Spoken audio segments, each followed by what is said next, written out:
welcome to AWS On Air. I told you I'm excited about this. We want to help you see the things that are new and launching.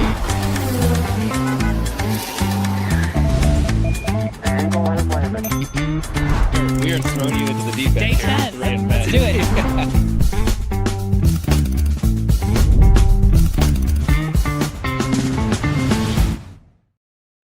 Hey everybody, welcome to AWS On Air, a very special episode of AWS On Air, our ramp to reInvent. We are just like a week away from reInvent, so I am super jacked. I'm bringing a ton of energy, but we're live on the internet. What an amazing time to be alive, to be able to do this from home on the internet. And fun fact for everybody out there, in case you didn't know, that little intro, like guitar, like diddle, that was AM. He's just playing it live.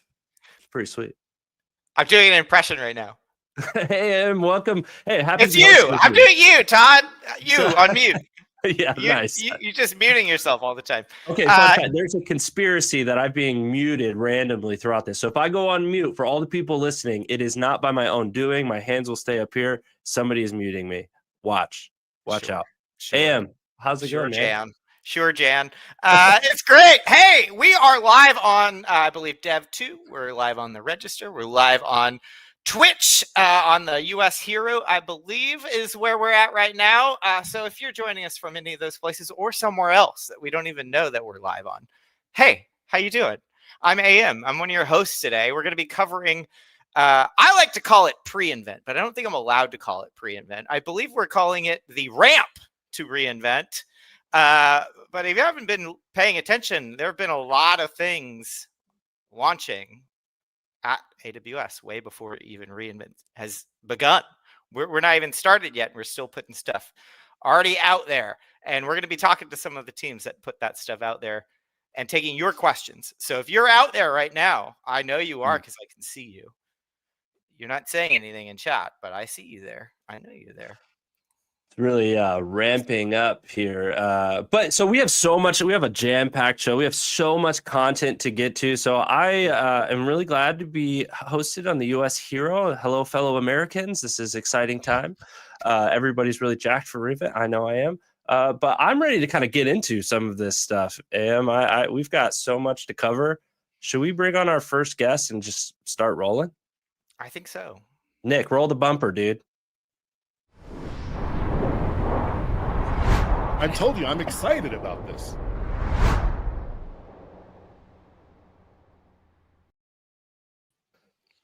Welcome to the our show. first guest to the show. Ooh.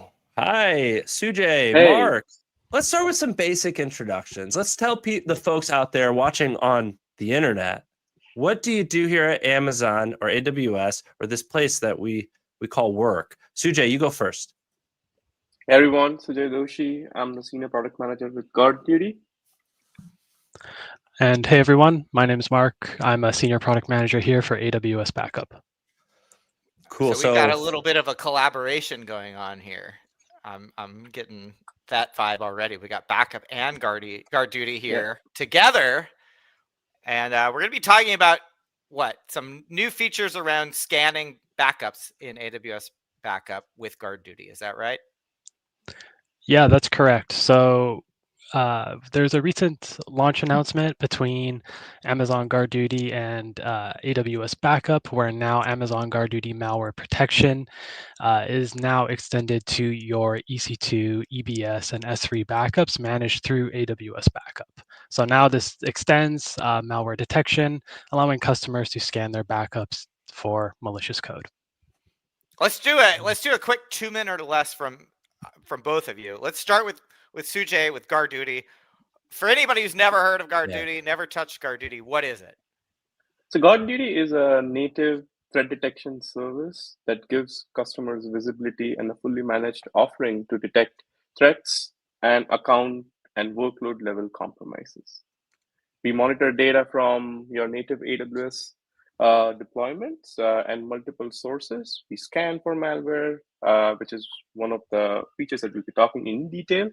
And then we provide findings that customers can consume in their downstream SOC workflows for security outcomes. All right, I didn't tell Sujay this, but it's a competition, Mark. Can you explain AWS backup in a shorter amount of time than Sujay just used?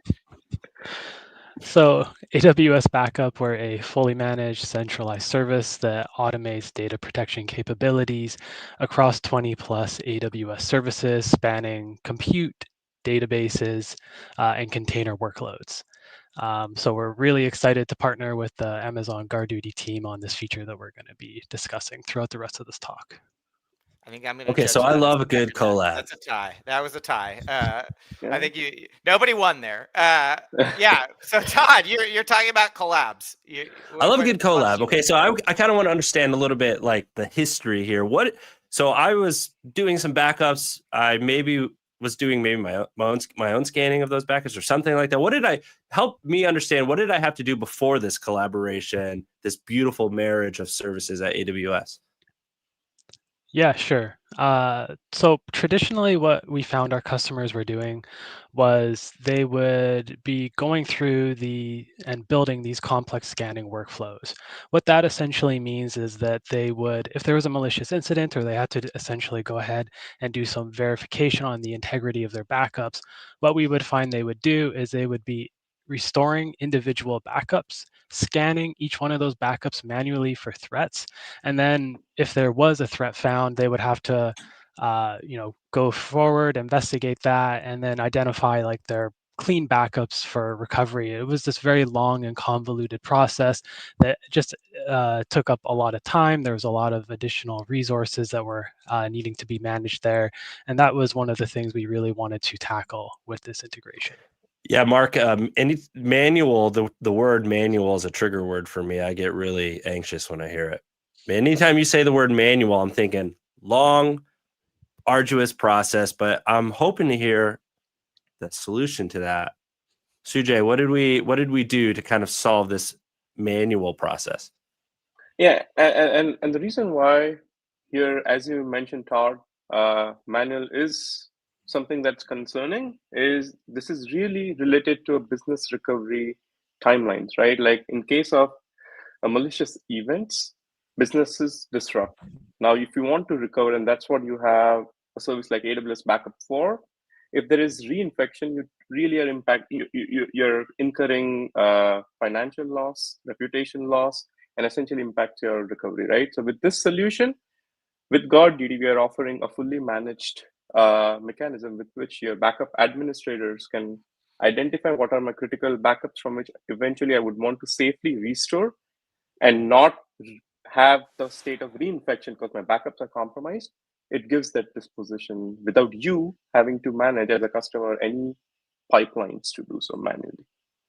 What do you We'll think, automate Mark? the entire process. Can we pull up your screen and start taking a look at this? I'd love to see how it's pieced together, what I need to do to set this up, how it works. What do you think? Time to demo? I would love that. Okay, Let's me get too. into it. We're also getting some chats in here. Hello, I know I told you I saw you out there. And Todd, are you excited that it's Friday? Are you daydreaming about turkey? Does tofurkey count? Can I say I'm daydreaming about tofurkey? Yay! Allowed. I'm more excited just to like sleep in a little bit. It's been kind of crazy getting ready for an event, so I'm most looking forward to just sleeping in.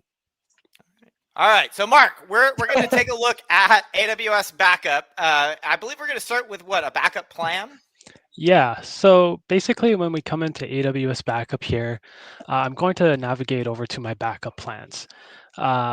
One of the really cool things about this information, right, to Todd's trigger word was about the manual process and how we wanted to remove that, right? So what's really awesome about this integration is that we actually integrated it with a backup plan.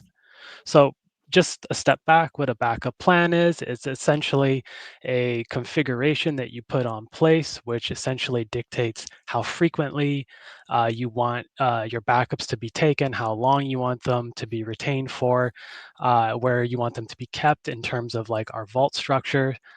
It's essentially an automated process that we have for our customers to take their backups. And we integrated the GuardDuty malware scanning capability within there. Probably a very obvious question that I'm about to ask, Mark. Apologies in advance. What are we backing up? EBS, S3, all of the above? Yeah, so this integration is extended towards EC2 backups, EBS backups, as well as our S3 backups as well. So what I'm going to be showing throughout this demo is going to be some examples of EBS snapshots that I'm taking, or EBS backups that I've been taking backups of, as well as the scanning that we did for those. So we can see what I have right now on the screen is essentially the backup plan that I'm using to essentially take backups for EBS. One thing that this backup plan is doing is that we can see that every day it is essentially taking a backup. So it's just a daily backup plan. When I come down here, we have a new malware protection capability where pretty much if customers have an existing backup plan, they just can come in here, they can click the edit button, and then we can see that they just have to click the enable malware scans. There's some permissions that they need to add. So they're going to need to create a new role, then attach some permissions, which are going to allow GuardDuty to have access to the backups. And then they can choose the resource types that they want to narrow down for the scanning as part of this backup plan. And then this is another cool thing. They can choose essentially how they want their scans to, the type of scan that they want to take place at the frequency of the backup plan. So we have a couple options for customers. The first is going to be the most cost optimized mechanism for customers, incremental scans. What that means is we're only going to scan essentially the data that is changed between two backups, and then a full scan option. And this is going to essentially scan the entire lineage of the backup, which is more secure because, as we all know, malware signatures are being updated very frequently. So what was clean today might not be clean tomorrow. So we provided both of these mechanisms in an automated fashion, which lets customers essentially choose how they want to balance their security versus cost. So with that being said, we can essentially move over to some scan jobs that have taken place. As you can see here, when I was scanning one of my EBS volumes, we essentially found a threat. Okay. Wow. I know, not good, It right? was me, right? I am the threat. I've been Yes, identified as a threat. yes. So basically, the scan that took place of my EBS volume has now identified a threat, right? And one of the really cool things before we start the investigation, and I hand this over to Sujay, is that because things run on an automated fashion, and one of the cool things about our integration is that we can see the next subsequent backup or the scan for this particular backup has a no threat found, because these are two scan jobs for the same source resource. So what's actually happening here is that when I initially found this threat, right, I pushed it over to the security admin team who did an investigation, and they found the malicious file. They gave that file to me. We removed it from the source resource.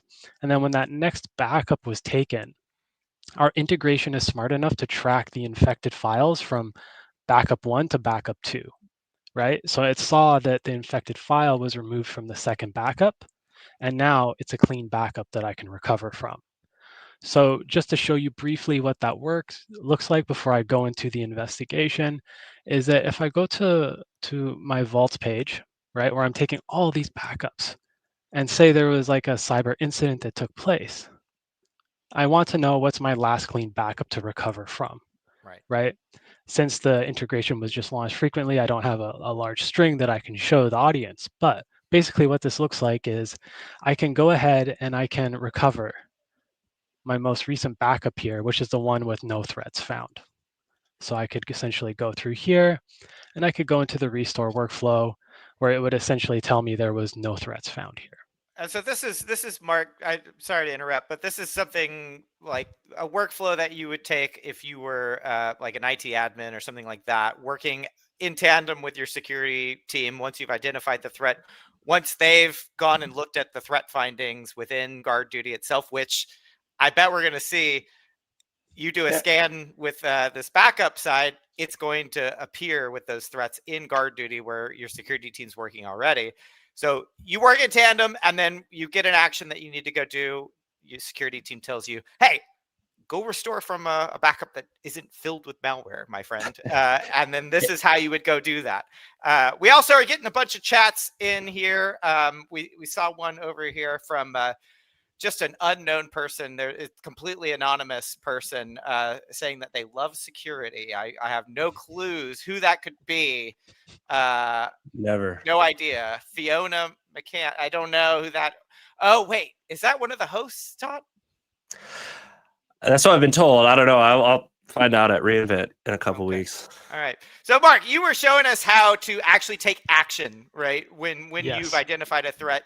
Do you want to take a little detour and maybe, I don't know if you're ready for this, but I want to see the guard duty side of this too. Do you want to show us what it looks like, those threats that you've detected and found? What does that look like in the guard duty side of the world?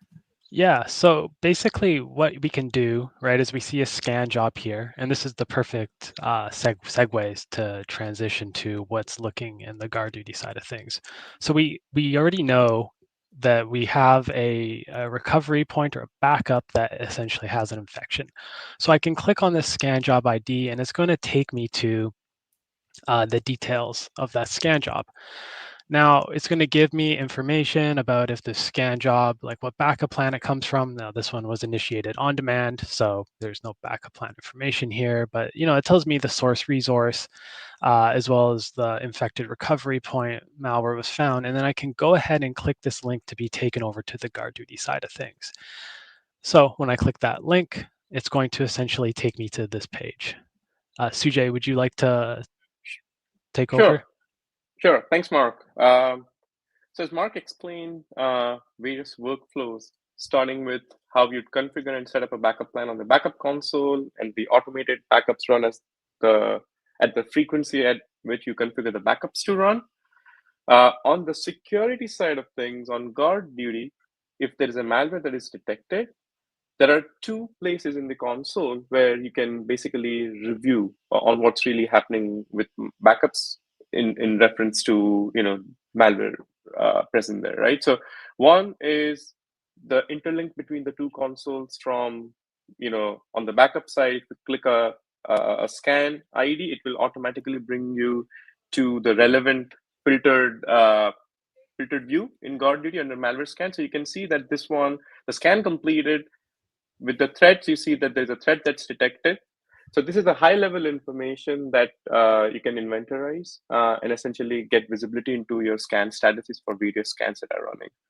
What you can also do is you go to click on malware protection on the left panel, and we'll see one of the steps in the entire workflow includes investigation, right? So if the security administrator managing guard duty wants to investigate and ensure the trustworthiness in the backup so that they can provide that information back to the backup team, they can run an on-demand malware scan. So as you can see, the process would be similar. Click on on-demand scan, and you start a new on-demand scan, provide the configuration of whether you want to do incremental scans. So even not only with the automated malware scanning workflow that's initiated on the backup side, but even for on-demand scans, you can choose to use the cost-efficient incremental scan option, or you can just decide to do a full scan with the latest signature definitions at that point in time.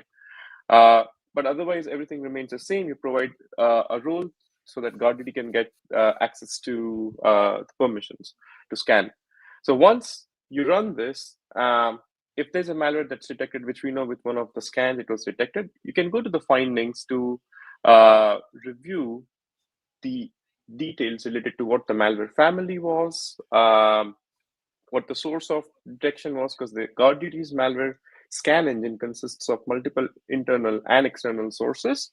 And you can also get the metadata around the resource and the scan related information. This provides enough information post triage and investigation that customers can then, the security admins can then work with backup administrators to define a restore plan or a workflow. And Sujay, like this builds into a lot of security engineers' workflows of prioritization, right? Because there's constant threats being identified, constant findings that you need to address. and Yep. you have to prioritize which ones you address in the order Yep. that's of importance, right? So Yeah. having this in guard duty, I think that helps you to work with the tools that you're using already to make those prioritizations. Is that right?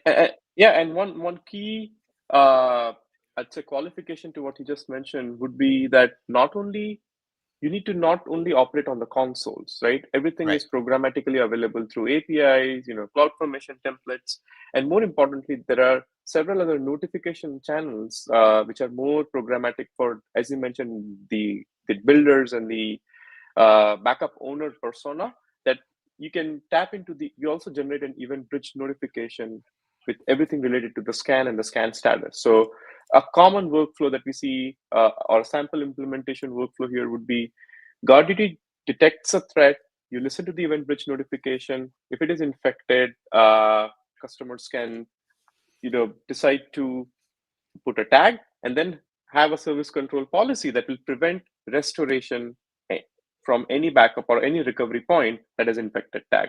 So that's a common workflow wherein you can ensure that you're restoring always from safe and clean backups, verified through scanning done by GuardDuty. Yeah, that makes a lot of sense. A lot of people who don't work in security are often surprised to find out that one of the first steps is not to delete the thing that is infected, not to just get rid of it, right? You actually take efforts to quarantine it so that it's available there for investigations later as the security team works towards a remediation and then may investigate later. All right, I think that is our producer's way of stating that we are coming up here on time.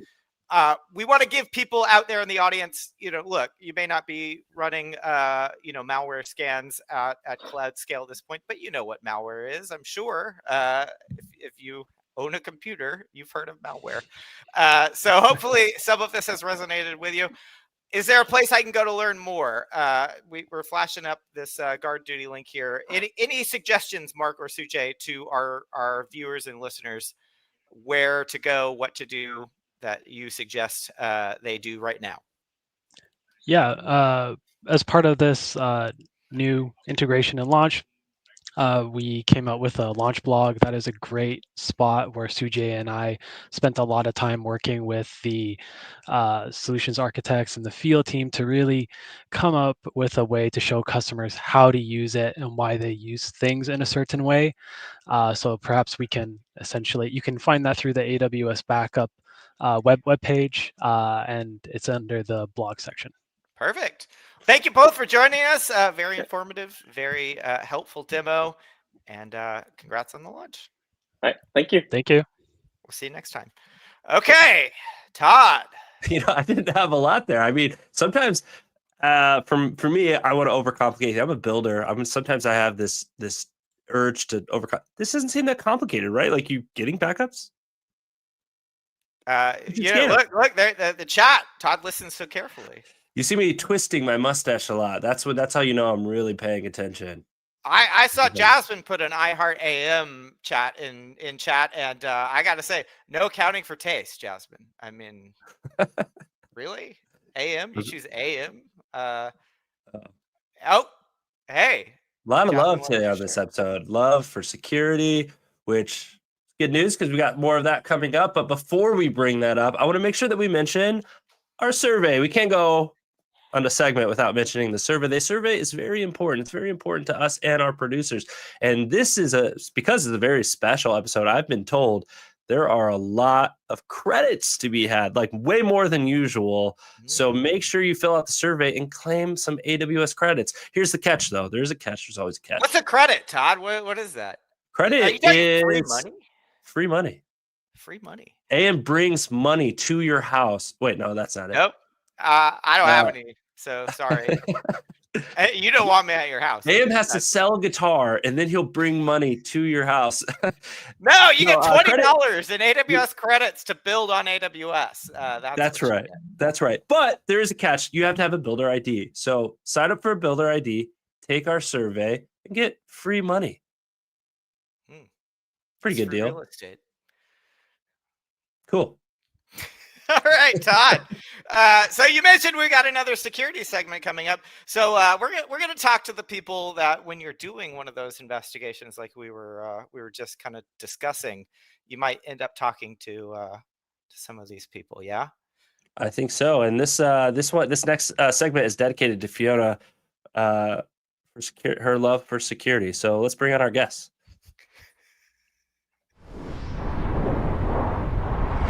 I told you I'm excited about this.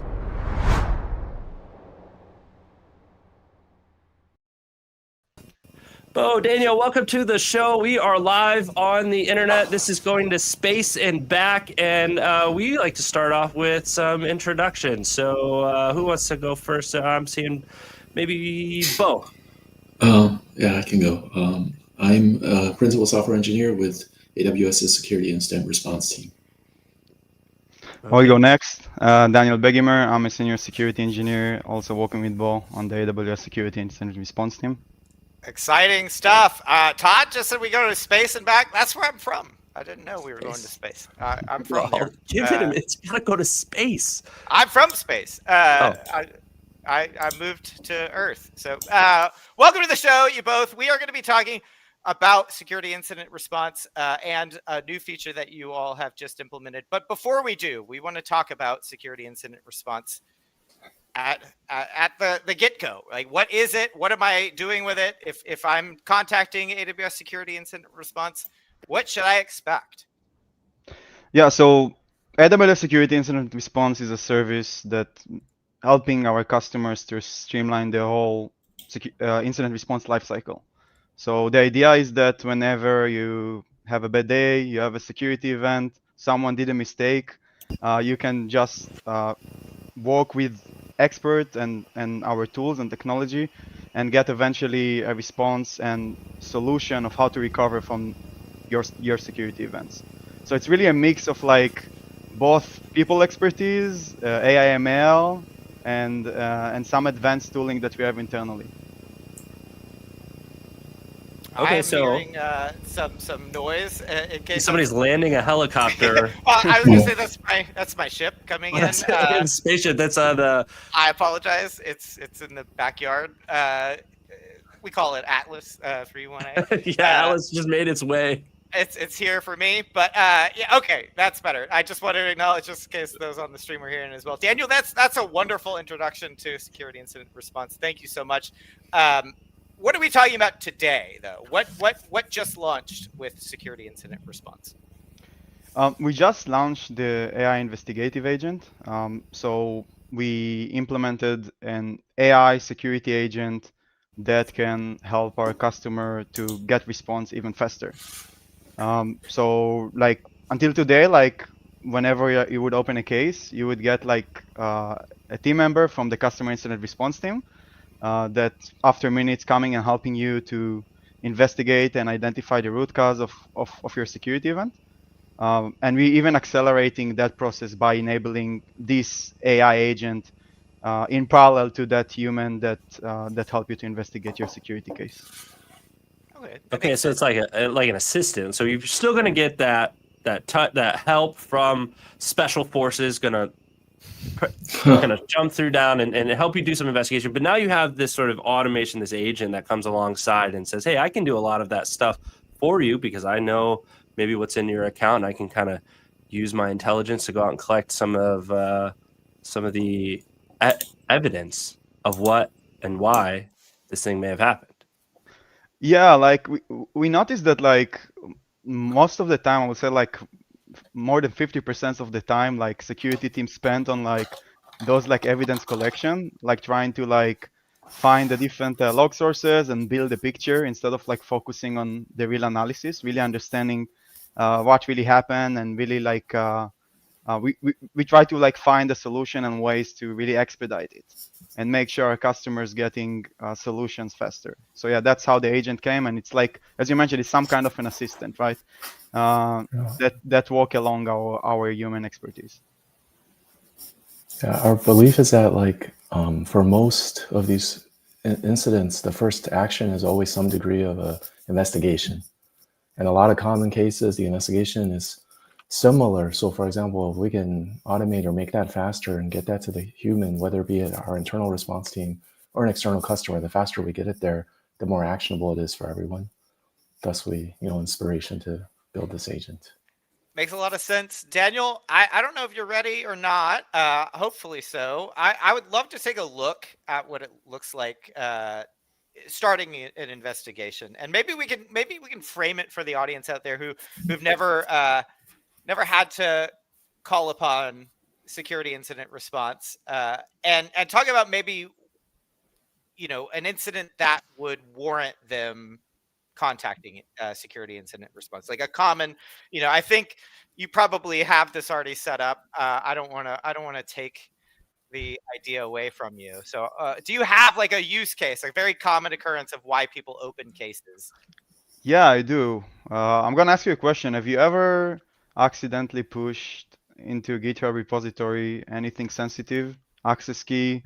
Never, You're asking never me. lies. Yeah. It's lies. Me, If Daniel. somebody said something otherwise, it's not true. You're asking me that question. Sensitive.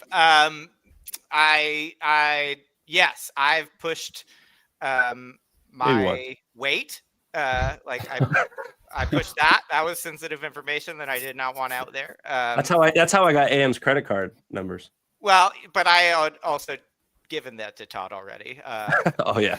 But yeah, maybe I've pushed some access keys in the past. At least 15, 20 years ago. Okay, I'm not sure we'll be able to investigate this one, but we're gonna try to mimic this one. So yeah, like this is like one of the most common security events, like developers pushing secrets into GitHub repositories, and we're gonna use this scenario for demoing security incident response today and the investigative agent. So right now I'm like in the console. I'm going to navigate into cases and create a new case.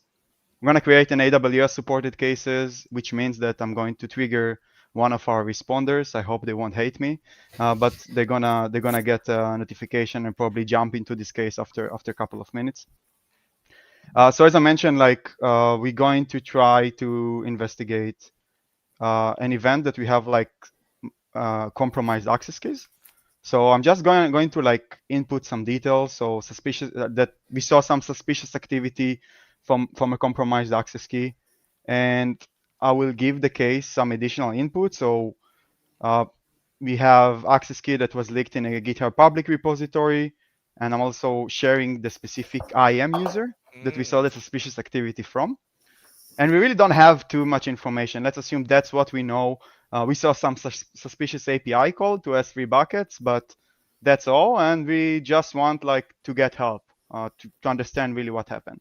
Now, Daniel, put this into AI terms for me. It looks like we're setting some context here for our agent. Yeah, we eventually need to give the agent the input. The agent and the human that's going to respond to this case. They need to understand what they're looking for to investigate. So this is like a description text box. You can answer those 5 questions. You can input whatever you want that can help us to understand what really happened in your environment. And we're going to use it in order to kick off the investigation. For actual customers, this is the same way they would pass in the information if it goes to the human. So we want them to have the same experience. Nice. So not much change there. Yeah. Yep. So I need to input like when exactly it happens. Again, this is an estimation. I think it happens like around the end of October. We need to input on Halloween. What a day. Some full moon. Sorry, somewhere. Daniel. No worries. So yeah, this is like our compromised access key during Halloween. I'm going to like also like if I know which services are impacted. In this case, I saw suspicious activity to S3 bucket, so I'm going to include Amazon S3 as well. Gonna include also the affected regions. So again, if you know which regions are relevant, you should like mark them as well, because eventually it will help us to focus the investigation on those regions and services.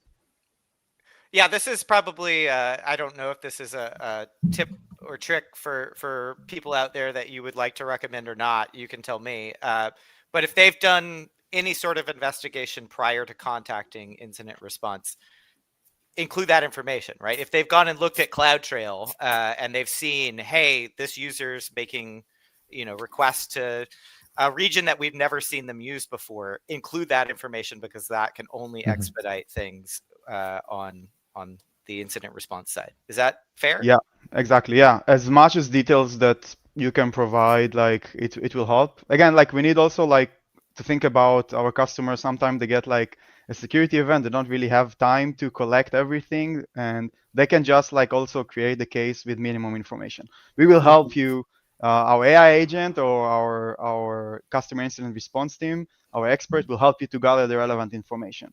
But whatever you have, please input it here. Who's got time anymore? I know I don't. Between getting on AM spaceship and I don't But okay, remember so- inviting you. so you just the case kicked off. Correct. Now what? When does the magic happen? So now two things happens in the background. First, one of our responders in the customer incident response team hates me because it just got a new finding come in, and it's just a test demo event. And There's second, Daniel again, testing. yeah. And second, we have our agent that started to kick off. So before we really going to dive deep into investigating what exactly happened in the environment, our agent like analyzing the input and asking some follow-up questions. So in this example, we can see like it asked for, do you know which access key really got compromised? Because you share with us the IAM user. You mentioned S3 bucket, suspicious activity. Do you have the ARN of that S3 bucket?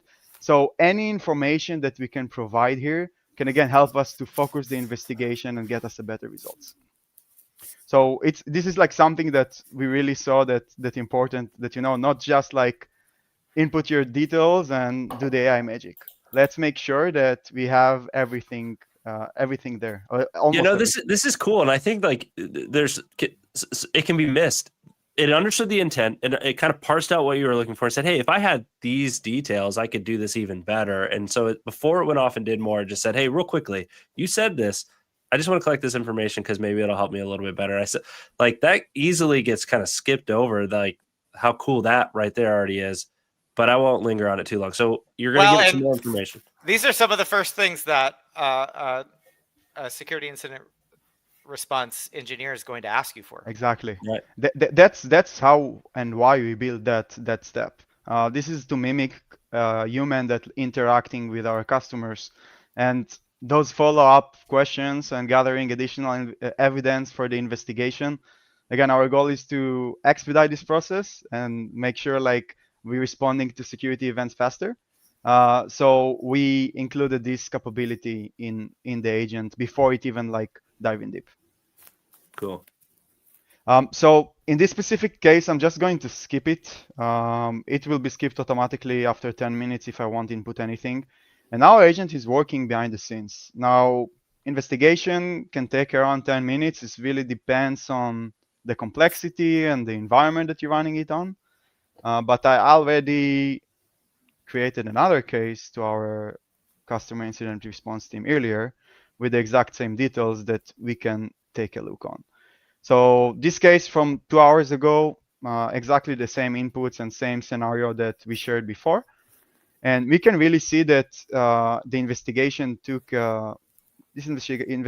around like 8 minutes, and we got this summary.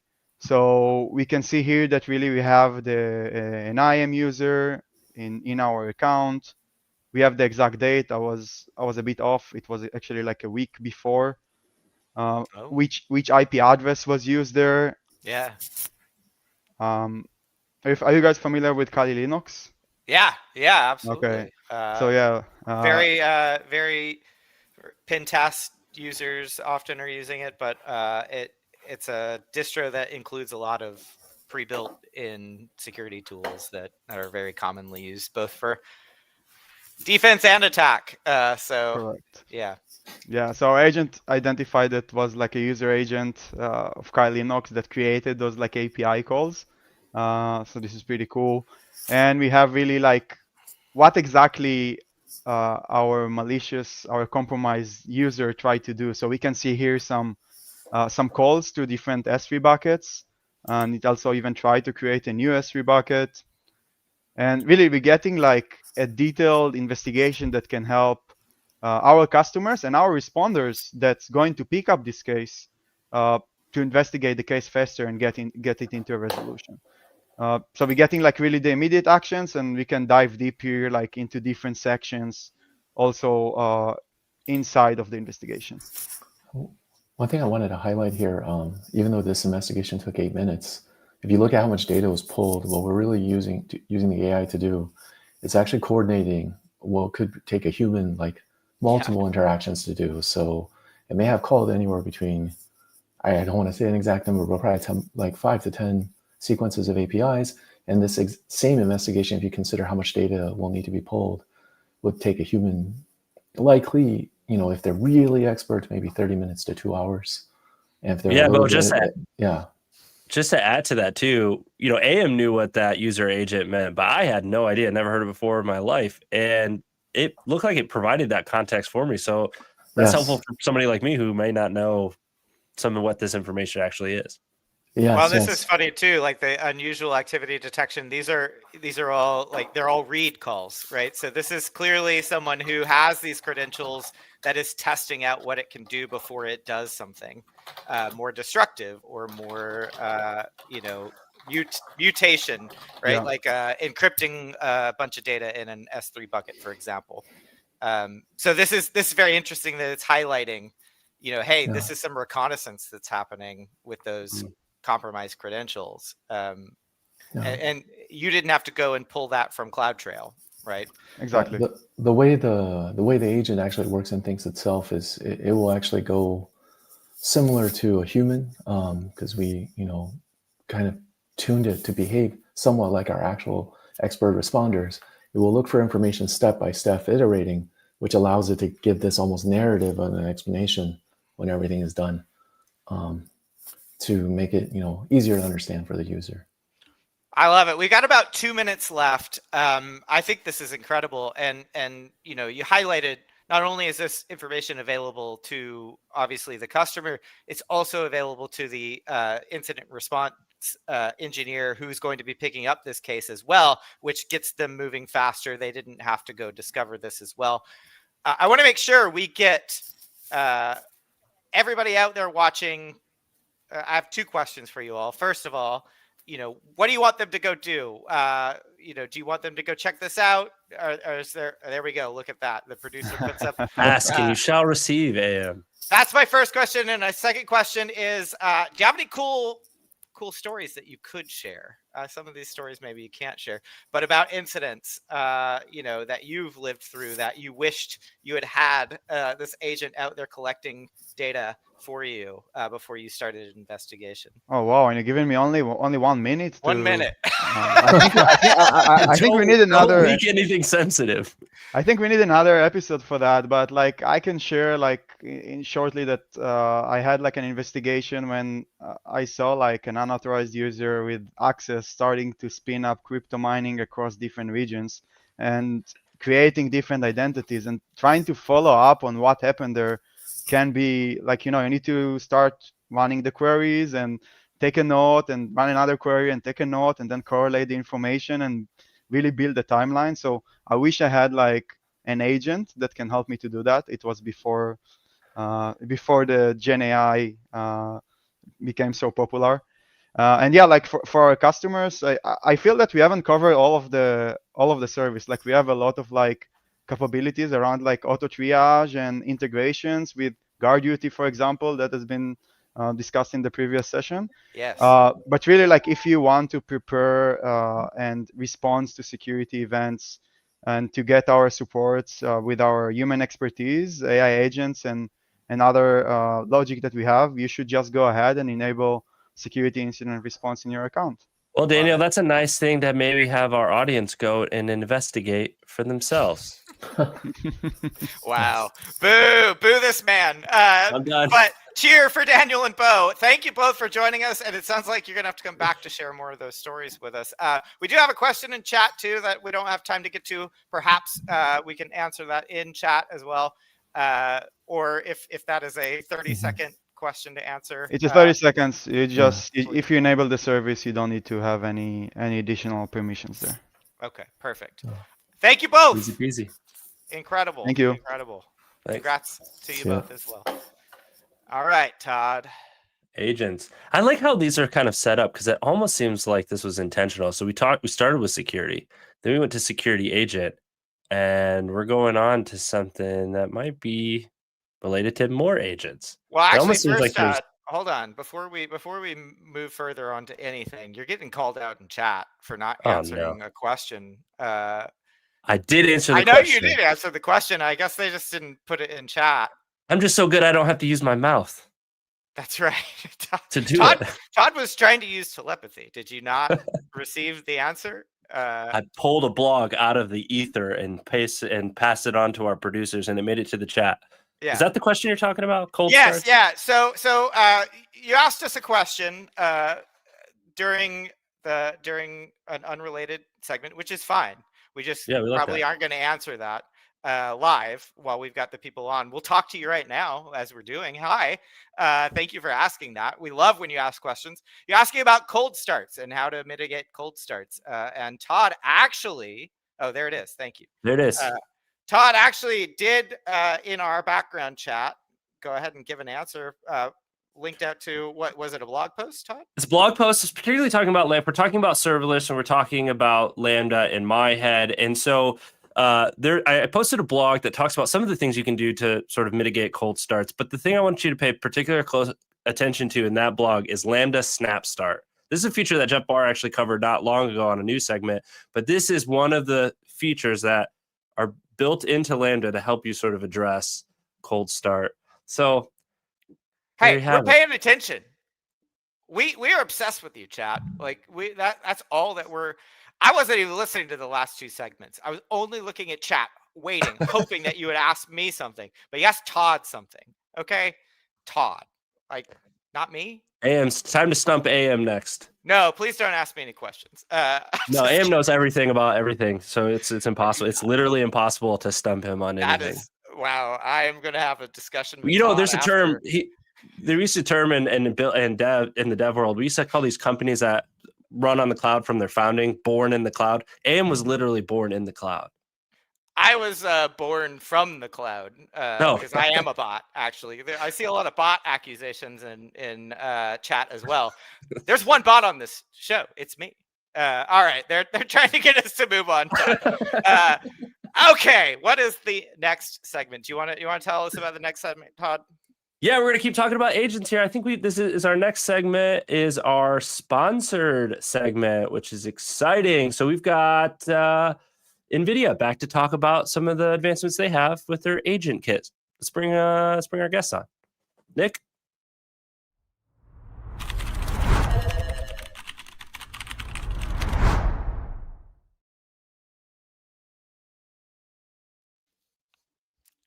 Hey, Mike. How are you? Hey, Ian, how are things? Happy Friday. Yeah, welcome to the show. It's great to see you again. Yeah, absolutely. So we are going to be talking all NVIDIA, but we're going to be talking specifically about the Nemo Agent Toolkit, which I'm really excited to learn more about. Do you want to give us, can we start from the beginning with Nemo? Yes. Yeah, briefly, real quick too. I'll mention this, but for people that have been watching the show for a while, this is not the first time we've covered Nemo. Or you're going to hear some of these terms. So if you've been paying attention, I want to hear about it in the chat. Okay, Mike, now all over to you. Hey, so thanks. And one of the best kept secrets at NVIDIA is there's a tremendous software stack that we're building out in the ecosystem in open source around building agents and building around agentic AI. The Nemo suite is a set of those pieces of software. And it's designed to help around building systems, around helping to create new agents, around fine-tuning, setting up guardrails, all to get to production quicker. And frankly, just to get people to be able to improve them. Because we know that it's not one and done. I can guarantee you that anything we're building today is going to be bested by something in 30 seconds in the next great announcements, right? So Reinvent as is that next week, so be right, ready. right. It's going to be good times. So as that happens, we need to be able to evolve it, and this is the set of tools that is the way to do that. Yeah, Mike, this is really cool. So, I mean, anybody that's been paying attention to AI, and it's hard to do, it's whiplash every other week. But, I heard a lot of people talking like last year was the year of the prototype. Let's see what this thing can do. And now this year is sort of the year of production. Ham, help me out. Productionizing. Boom, there it is. Production is hard. So you're starting to see all It's like these- even saying it is hard. it's even saying it's hard for people like me. So we're starting to see these tools and these toolkits being developed that help customers do just that. And it sounds like Agent Kit might be one of those tools. Yeah. So Nemo Agent Toolkit is really built to complement and augment what's already out there in the ecosystem. Like, LangGraph is amazing, and we can do all sorts of cool stuff with it. And like when you go from a simple large language model to an agentic system, it's a step change in behavior. Like, we should probably talk about that for a sec. Like, that's a good distinction. I wanted to ask. So I was reading a blog post from one of my faves. I follow him. He works at AWS. He's a distinguished engineer named Mark Brooker. He's been on the show before. A very smart individual. He was talking about some advancements. This was an older blog post about 6 months ago, where he was defining out agent. He used as reference someone named Simon Willison's take on agent, and I'll just read it, and then you tell me what you think. Very simple definition of an agent: an LLM agent runs tools in a loop to achieve a goal. This is Simon Willison's take. What do you think? Yep, the loop can be very complicated, though. Yes, and that's Right? why we see all these frameworks emerging and all these things that software that is facilitating that loop, facilitating those tool calls, things like that, right? Right. I think like the biggest thing is, if you think about it, right, it's easy to build one of those. Like, in fact, I did it this morning. I smashed out in one of my assistants a LangGraph agent just to see what would happen in a one-liner, and it did it, and it was happy and it was cool. And like, what scares me about that, to be honest, is that it worked. And then like 3 weeks later, I will have added and then modified and then bolted on. And then 6 months later, there's this thing that's been duct taped together. And without like a decent architecture and a decent framework underneath it, and observability and all the things you need, like security, it comes falling apart, right? Yeah. Well, and a lot of those frameworks, they're very easy to get started with on your laptop, for example. Exactly. But they're not concerned with where you're deploying that agent then. Exactly. Or how, or and that's not even to start considering things like scope creep. You show your stakeholders one thing, and then anybody who's built anything knows that scope. So, hey, can you make it do this? Can you make it do that? And that could be a never-ending thing. So, I've definitely duct taped some software together and said, right, here, it's ready for production. How does Nemo Agent Toolkit help me with those concerns? So let me offer you a metaphor for a second, right? My husband and I have a daughter. She's amazing. We basically turn into chauffeurs at some point in the day. And like, the worst thing that can happen is a miscommunication.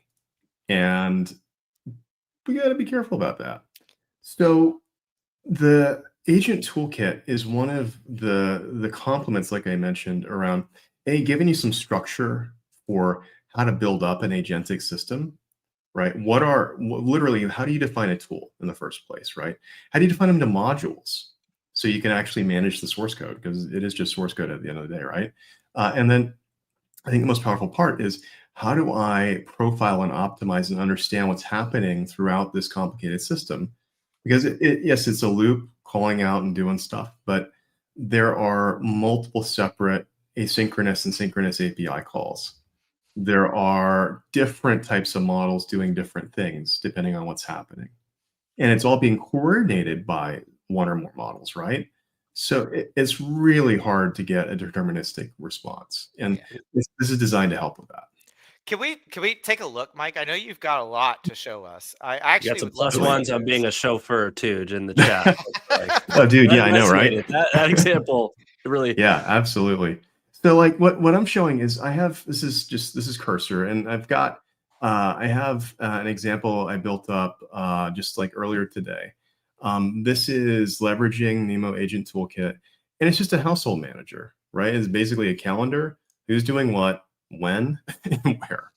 And all of this, shout out to our Agent Toolkit team. They have a really good set of Cursor rules in the GitHub repo. So if you go and clone that, it works really well.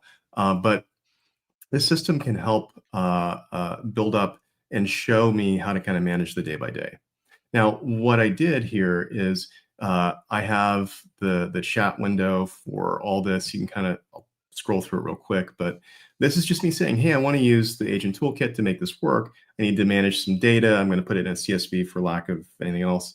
I'm going to use a SQLite database just because I want to. And that, like, the idea behind that is I wanted to talk about the different ways to persist data, right? Different ways to understand things. And all that ends up running in the system. So I've got this example. This is just my toy, right? Running. I wanted to be able to say, show you something live working. So I'll pop that up. So like first, what can I do? This is the UI that goes with, you can glue your own UI together. We have one that's an example, but it shows what's really going on. And, you know, who's picking up Alice today? Important question, right? Because I do have to do that in a little bit. The system's going to go through, it's going to actually call functions. And it's going to work through different steps and try to figure out what's happening. And under the covers, it's hitting that code that is going to tell me, hey, 4:30, I got to do this. This example is one that's really simple, right? But it shows how to manage data moving around in the system, deal with kind of the vagaries of the user's intent and stuff like that, right? And it's powered by the models that we configured in our Nemo Agent Toolkit project. Now, the cool part about this is that this configuration is all driven by code. So yes, I can totally build a React agent. That's what I'm showing you. And there's all this kind of kickstart ready to go that I can get this going really, really quickly and then start building my actual like important stuff that only I know how to do because I have the expertise. All this handles kind of the plumbing and framework underneath it. Now, like for this, you guys follow me? Like you guys kind of get what's going on here. I did this in about 30 minutes earlier, right? I'm not gonna lie, Mike. You made me look at the clock when it said you needed to pick up Alice at 4:30. No, I gotta go. My first thought was, in case your husband doesn't respond, at least you have an agent that will. Right. Oh, dude. Yeah. Marrying an engineer, we've totally talked about how it's going to work. So I mean, this is cool stuff, right? It's something that it works out really well, and it's designed to let you focus on what is your expertise, right? Now, all of this, I can kind of use another metaphor, going back to us moving around the kiddo. If I just do one and done, or I'm sitting in a little loop around one single model, that's simple, but it's not that easy, right? From my daughter's perspective, she just knows that things happen. We go to gym class, we go to whatever, but she's not seeing the back and forth, the coordination, the, hey, I got to do this. Can you take care of that? That has to happen. That's all that's happening under the covers being coordinated here. Now, all this is open source. It's all here. I want to show you this running on AWS though. So I was gonna say I saw localhost in your browser there. It works on my machine. That's a classic engineering problem, right? Yeah, I know, right? And that's the interesting part, right? So if I take a real example, right, deep research. Y'all ever used a researcher before when you ask a question and it takes 20 minutes to go out and think about why the sky is blue and give you back the exact answer in 7,000 words? That's deep research. The IQ deep researcher that I'm going to show you is running on AWS. It's running on EKS using the same exact technology. And this is a real example of a real piece of software, right? The system is designed to reason about things. It's designed to do RAG. It's designed to search the web. And this is more what you would actually see in an enterprise. For us, I can go in here and, I've got some data that's pulled aside. I can say I want to do research. I'm going to choose the financial example because like we got to kind of go for time. But yeah. if I hit this and let it go, it's going to be the same exact thinking that we just saw in my toy, right? It's going to work through, hey, what should this report look like? And I can execute the plan, and it's going to start building everything together. Now, I did this earlier, just again for time reasons, but this report was built and it ran and it did all the work it needed to do. And all of this is something that is grounded in fact. It offers citations and all of the same stuff that I told you about around performance, profiling, et cetera. That's all stuff you can do and you can kind of get at very easily because we started from a structure, right? I can do things quite simply to understand where we're spending time in the system, right? We can start dealing Mike, with bottlenecks. Yeah. We've got just a few minutes. I want to make sure I get to a question from the audience. After all, Sure. we're live. If someone has their workflow already set up, can this be added? Oh, absolutely. Yeah, no, we are in no way saying you got to start from scratch. You can absolutely add this in. And that's in fact one of the paths that's in the docs you can kind of work through. In fact, I think that's the biggest thing I would say as a call to action is take a look at the tooling, right? Take a look at how you would really address this kind of day two stuff, because these are where it gets real, right? Like anyone can kind of get it going. Like I got my example in 90 minutes, right? But it gets real when you get a real number of users. When you need to do scalability testing, right? That's where this is designed to help. I would also encourage people to check out the code. This open source code is really helpful. At least it made my brain start to click on a few of these concepts that I was reading in your documentation. So that's all open source and readily available to the audience too. And pretty cool to see these agentic systems being developed. But we are unfortunately at time for today, Mike. I think it just means you'll have to come back. Of course, I think like it's been fun, and for anybody, come check us out at reInvent. Yes, we're gonna have a lot of fun and show some new stuff there too. All right, Todd and I will come see you too. For sure. Fabulous. All right, Mike. Thank you for joining us today, Mike. Yeah. See you soon. All right. Oh, we're starting to get into the groove. I got my walking shoes on. I'm like gonna start taking some steps, dude. I'm ready. Are we ready to mall walk? Oh, dude, yeah. That's going to be me at reInvent. Just real broad strokes. Can't really get my shoulders into it. Can we do a live stream mall walking? Hey, I will be the roaming correspondent at reInvent this year, so maybe. That's true. You will be all over that campus. Hey, guess what? We take your feedback and we take it seriously, and we reward you for giving us that feedback as well.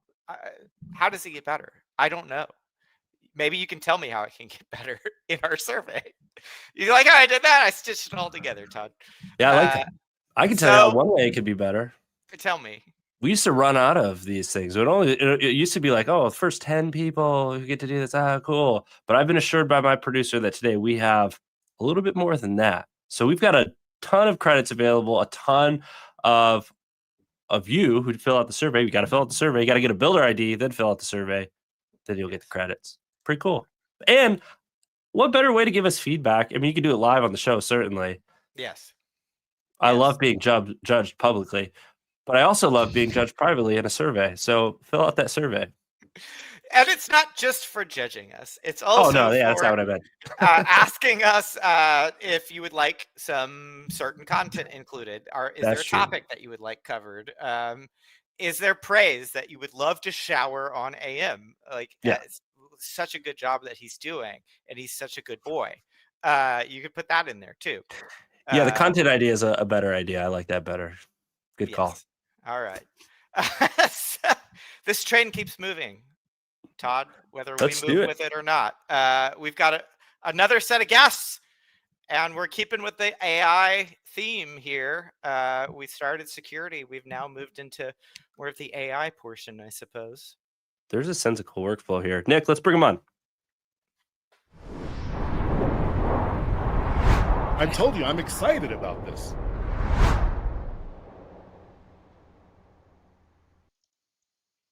Welcome to the segment and the show. By the way, we would love to welcome our Canadian viewers here. We are now up live on the Canadian Hero. So as we're kicking things off here with Nick and Dan, how's that Shorzy? One of my favorite shows. I'm relating to you out there, Canadians. All right, let's start with you, Nick. How do you follow that? But hopefully with an introduction. Hey, how you doing? I'm Nick. I'm a senior specialist essay calling in from New York at the moment and from the UK. So that's something me and the Canadians have somewhat in common. And I a shared am heritage. Exactly. I'm on the Bedrock team focusing on Gen AI model customization. Great to be here again. Yeah, welcome back, Dan. Hey everyone, nice to see you all. I'm Dan Ferguson. I'm a senior essay on the SageMaker Managed Inference and Jumpstart team. I'm based in New York as well. I hail from New York. I don't hail from anywhere interesting, just here. I'm really looking forward to the conversation today. All right, I'm from the Midwest, man. That's like the most boring place to be from. So not cool, but. And I'm from space. I wanted to ask you both before we jumped in. How much did Todd pay you to be on the show to highlight his solution? I don't know if we can say. Just AWS credits. Just it looks like Nick didn't get paid, but Dan did. So that's awkward. All right. Well, anyway, we're going to be talking. Todd, this segment is near and dear to your heart, isn't it? I do. I mean, I'm excited for this segment, that's for sure. But I kind of want to set the stage. So we just got done talking about agents and building generative. We've talked, a ton about building generative AI here on this show. But how do I know I'm doing it well? How do I know that I'm doing it architected well? Well architected. Architected well. You know what I'm saying? Yeah. What does AWS have for me if I want to know? And actually, Nick, just to bring this up real quickly, it's cool that you're bringing my content on, or the content I've helped develop onto this show. After talking with you this week, I've been taking your content and putting it out on the on some of my context. I'm like, actually, we have this well-architected lens that talks about this thing. Anyways, Nick, that's what we're talking about. By the way, we just said it. The well-architected lens for AI. All right. Yeah, Dan, do you want to walk us through what we're talking about today, please? Yeah, absolutely. So a long time ago, we came up. AWS came up with these 6 pillars of well-architected, and that's become a whole program. Lots of expert papers underneath them. Some of those expert papers are a little more domain focused, some are more technology focused. And actually this week, there are 3 new announcements within the AI space for well-architected. In April, we launched the first version of the generative AI lens. So what we announced this week is the second version of that, which is what we're really going to be focusing on today. But we also launched a refresh of the machine learning lens, which has been out for several years now. And we're also announcing a brand new lens called the Responsible AI lens. So the Responsible AI lens kind of stitches these narratives together from a perspective, a less technical perspective, more of a problem framing, responsible AI perspective. And so we kind of take all of these together to have a very cohesive perspective on what a well-architected generative AI solution might look like. We lost you there for just a bit, but yeah, I lost you. It started to trail a little bit at the end, but I want to kind of double down on this concept of a lens real quickly for people who might not be familiar with. Well architected is this framework, but what's a lens? Yeah, for sure. A lens is a very focused paper on a specific domain or a specific technology. There's a financial services lens. That's a lens that focuses on the application of well-architected for financial services customers or financial services use cases. There is a serverless and a container lens, application of well-architected for serverless workloads and container workloads. The generative AI lens and the machine learning lens are 2 lenses focused on exactly that, generative AI workloads and machine learning workloads. The Responsible AI lens kind of joins those as a guidance paper on the application of the 8 dimensions of responsible AI that AWS or Amazon more broadly has identified as like the dimensions to approach responsible AI. Okay. I think I'm picking up what you're putting down. So we have this sort of broad philosophical approach to how things should look in the cloud. But how do I apply those things when I start to get very workload specific or industry specific? What does it really mean to be well architected? Don't just tell me, AM's philosophy on the cloud. Give me real.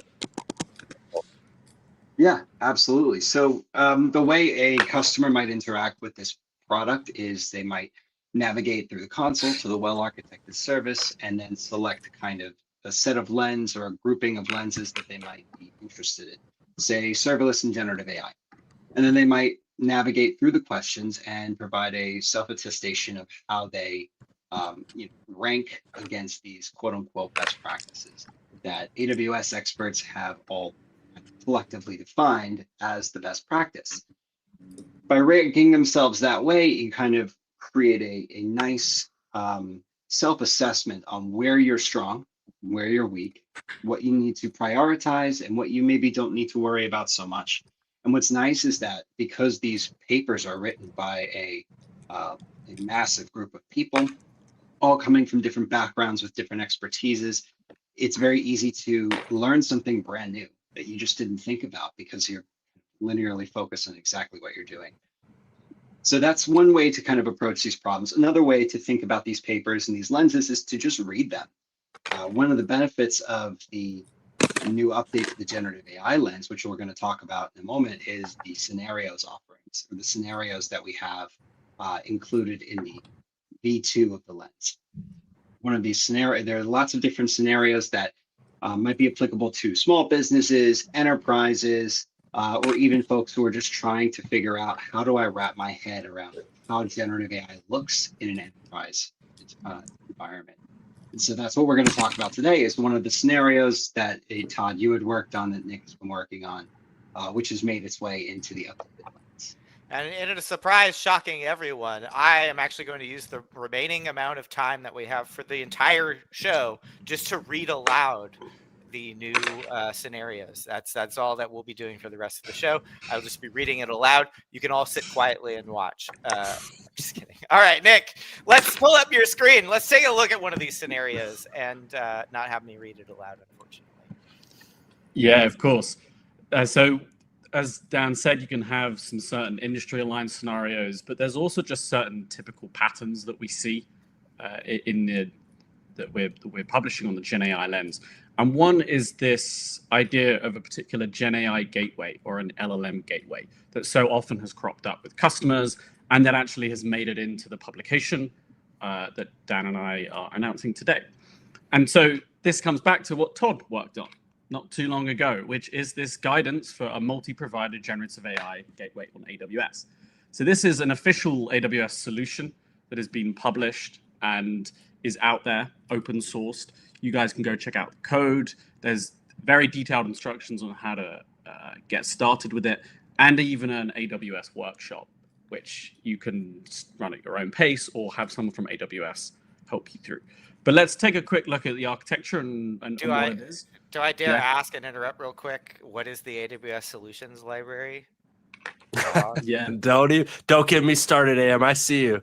No, yeah, I mean, this is one solution on the AWS Solutions Library. AWS Solutions have been on the show before, but very simply just a collection of well-architected code that you can use to solve for very specific use cases or problems or industry problems. And so we've sort of organized that into a repository. This has gone through a rigorous, well-architected review. So before it ever makes it to the GitHub or this page, there are a lot of people that said, yep, this is the way to do this. Now, real quickly, I want to make sure we mention on this specific solution, this is an example of a gateway. There are other gateways out there. For this instance, we chose to go with Light LLM. That's another open source tool available to you on GitHub. But we showed you how to take Light LLM and well architect it on AWS services. And so you just click deploy, and out of the box, you get a basic configuration. But there are others. And I know there are other, I think Pydantic just released an AI gateway. I've been paying attention to. My head has just been in total gateway land. So I love that we're talking about this, Nick. I'll stop talking so you can take over. You're the guest. I'm just here. No, all good stuff. You tell I'm jacked. All good stuff. Thank you, Todd. And so, yes, you can go ahead and deploy it yourself in Workshop Studio, is what I was saying. And now let's quickly take a look at a global view of the architecture. So typically within Gen AI teams, you're not just going to have one individual working with an LLM, and you're not just going to have one LLM. There's one thing that we've really learned from this, the recent wave of Gen AI innovation, is that there's no one model that can attend to everything. So what you'll have is typically a lot of people within your team wanting to interact with and work with a number of different LLMs or Gen AI models from different providers. So that's really at its core what this is aiming to address, all within the AWS cloud. So users or tenants or clients will log into either Amazon CloudFront or have AWS Route 53, either of the two distribution options. And then, as Todd said, we have running in either ECS, Elastic Container Service, or EKS, Elastic Kubernetes Service, a light LLM instantiation that does a lot of the heavy lifting of connecting to all these different model providers. You can have rate limiting, you can implement budgets, all while connecting through a single API. So it's really doing a lot of the heavy lifting and difficult tasks of working with multiple different model providers, all in a safe environment. And you can see here the API and middleware. What we've done is ensured that things like Amazon Bedrock guardrails are implemented on top of this deployment, so that you can have safe guardrails when calling all these different LLMs. Yeah, Nick. So that's just real quick. So as it becomes this centralized control plane where I can kind of centrally manage access to these different things, and there's some other features that are a part of that. But that's what we mean by gateway. It's the gate by which you go through to have enabled these things, and that's what's reflected in the scenario. Correct me if I'm wrong, right? How do you have this centralization in generative AI or a gateway? That's the connection here, right? That's the pattern. That's exactly right. Yes. Spot on. And so you're talking about this control plane, and let's maybe a good time to talk through what the admin UI looks like for Light LLM. So once you've gone ahead and deployed this solution into your environment, a CloudFront URL and a secret to log in with a certain username and password is served up, and this is the dashboard that you are landed with. And now it's quite an interesting thing to let's investigate is you can go ahead and create virtual API keys for either yourself or particular service or another user, which really is, you can select the team, the key name, the models that they might be able to access at runtime, along with all these optional settings around the max budget. You can limit the tokens that the user's using, and whether you have any existing Bedrock guardrails there, for example, you can enact them. Yeah, and this makes a lot of sense, right? So if I've got like an engineering team and I want to make sure I provision a certain model or a collection of models that we know we want to use for our coding, and we don't want to spend this much more, but I have maybe a finance team and that has some different requirements, and they're going to maybe use this model that's tuned for finance kind of operational things. So I can start to vend access and keys and budgets to these different teams, but I don't have to do it in this bespoke kind of like wacky way. I can do it centralized here. That's exactly right. And just you make a good point around the model access, and from within this dashboard, you can go ahead and choose which model for any particular API key you might have created you want to then just run or test in this environment. And here you can see a page of all the different models that are available from Mistral, Cohere, even ones from XAI and Hugging Face. That's a lot of providers there. Some would say multi-provider. Multi-provider, indeed. But what we went ahead and did was spun up a sort of pretty basic chat here interface with, and there's a few different instantiations of finance assistants with or without guardrails. So we could just go and start and say, hey, let's start a conversation. Let's get this thread, this chat going. I'm good. And we can maybe take some questions from the audience if they're there. But just to maybe trigger a guardrail, we could ask, hey, please can you give me some investment advice? I don't know about you guys, but I ask this quite a lot to various chatbots. See how I can. Nick doesn't want to have to work at AWS anymore. I know. How can I get agents or these LLMs to do it for me? And we've just been returned with a pretty generic, hey, sorry, this query violates our usage policy. But what I've gone ahead and done is check to say, hey, let's show up what guardrail has been triggered here. And there's a Bedrock guardrail on a particular topic, specifically investment advice, that is being denied or blocked, guardrail blocked. And I can even ask it, hey, why is that the case? And it will just return us something very similar. So, very restrictive guardrails in place here.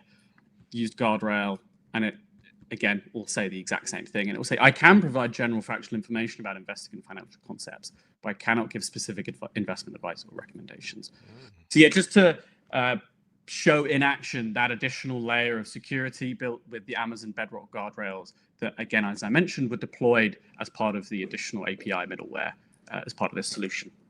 Yeah, there's a very quick whistle-stop tour of the solution. Nick, I love it, and I could probably spend all day talking about this, and I would certainly say that there are other scenarios that are enabled by this gateway, right? We start to talk about fallback mechanisms, a capacity plan. There's not an infinite amount of GPUs. I don't know if you've heard that. So there are sometimes capacity constraints, and how do I fall back to a model that is available when I hit those capacity or quota limitations or things like that? So there's a lot of really cool scenarios that are enabled by the gateway. So thanks for showing it off, man. That's cool. Yeah, all good. And I think just very recently, Dan and I published a blog post on this particular scenario and this architecture. So it'd be great for people to check that out as well. Yeah. There you go. Check it out. Check out all the updated portions of the GenAI lens as well. All those scenarios out there. Any scenario you wanna make specific mention of in addition to the one we talked about today? Anything that you think would resonate with people out there? Any suggestions? There's a couple that I think are really interesting. For the developers out there, there's a generative AI Kanban workflow. So an automated way to manage your Kanban workflows. There's a GenAI assisted incident response system. So kind of in that same DevOps vein. For those of us who are not engineers, but are more executives that are looking to streamline operations, there's a really great generative business intelligence scenario on there that uses some of the capabilities around like Quick Suite, which were launched a couple weeks ago. And then the autonomous call center scenario is great for from that executive perspective as well, using agents and voice models to automate call center operations. I love it. So if you're having any of those issues, there you go. Go read about it right now. All right. I can tell you, hey, Dan, thanks. This is something I'm already using with a lot of people come in and say, hey, my customer has a question about gateways, and I'm already using this lens to point them in the right direction. So thanks for working on this. And when you get that blog, send it over. I want to send that too. Yeah, I'll Slack it to you right now. Sweet. All right, everybody. Thank you for joining us today, Dan and Nick. We've got more segments to get to, so we will see you later. Thanks, guys. Thanks as always, guys. Have a great rest of your day. All right, Todd. Hey, how you holding up, man? I am. Need some I'm water? just getting started. No, absolutely not. I don't run on water. You know that. That's true. Oil. I was gonna say something. I'll bite my tongue Steam. on that one. I'm steam powered. Steam powered. That's water. Yeah. Wait, what? No, but it's air. How can steam be water when it's air? That doesn't make any sense. Facts. Science. They don't have science on the planet you're on. No, we don't do science on that planet. How'd you get here? Well, I'm not from a planet. I'm from space, as I said. Oh, space. I'm not on any terrestrial place whatsoever. Just space. Just space. Yeah, I see in the background here a friend of mine. He's drinking out of a really, really fancy cup, a little like teacup. He's holding it up now. It's beautiful. We got a very special guest who's going to give us a little bit of a break, Todd. Everyone loves this. So you can go refill your steam capacitors. Yeah, not with water. Not with steam water. All right, we're going to hear from Darko now. All right, let's bring Darko on. Hello, friends. How are you doing?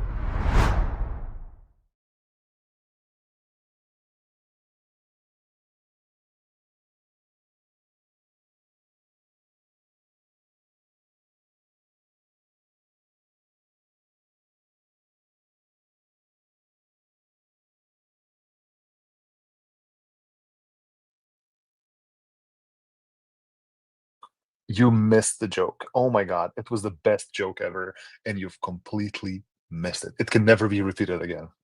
I'm so sorry. It's a shame, but absolutely awkward. It's hey, what can we do?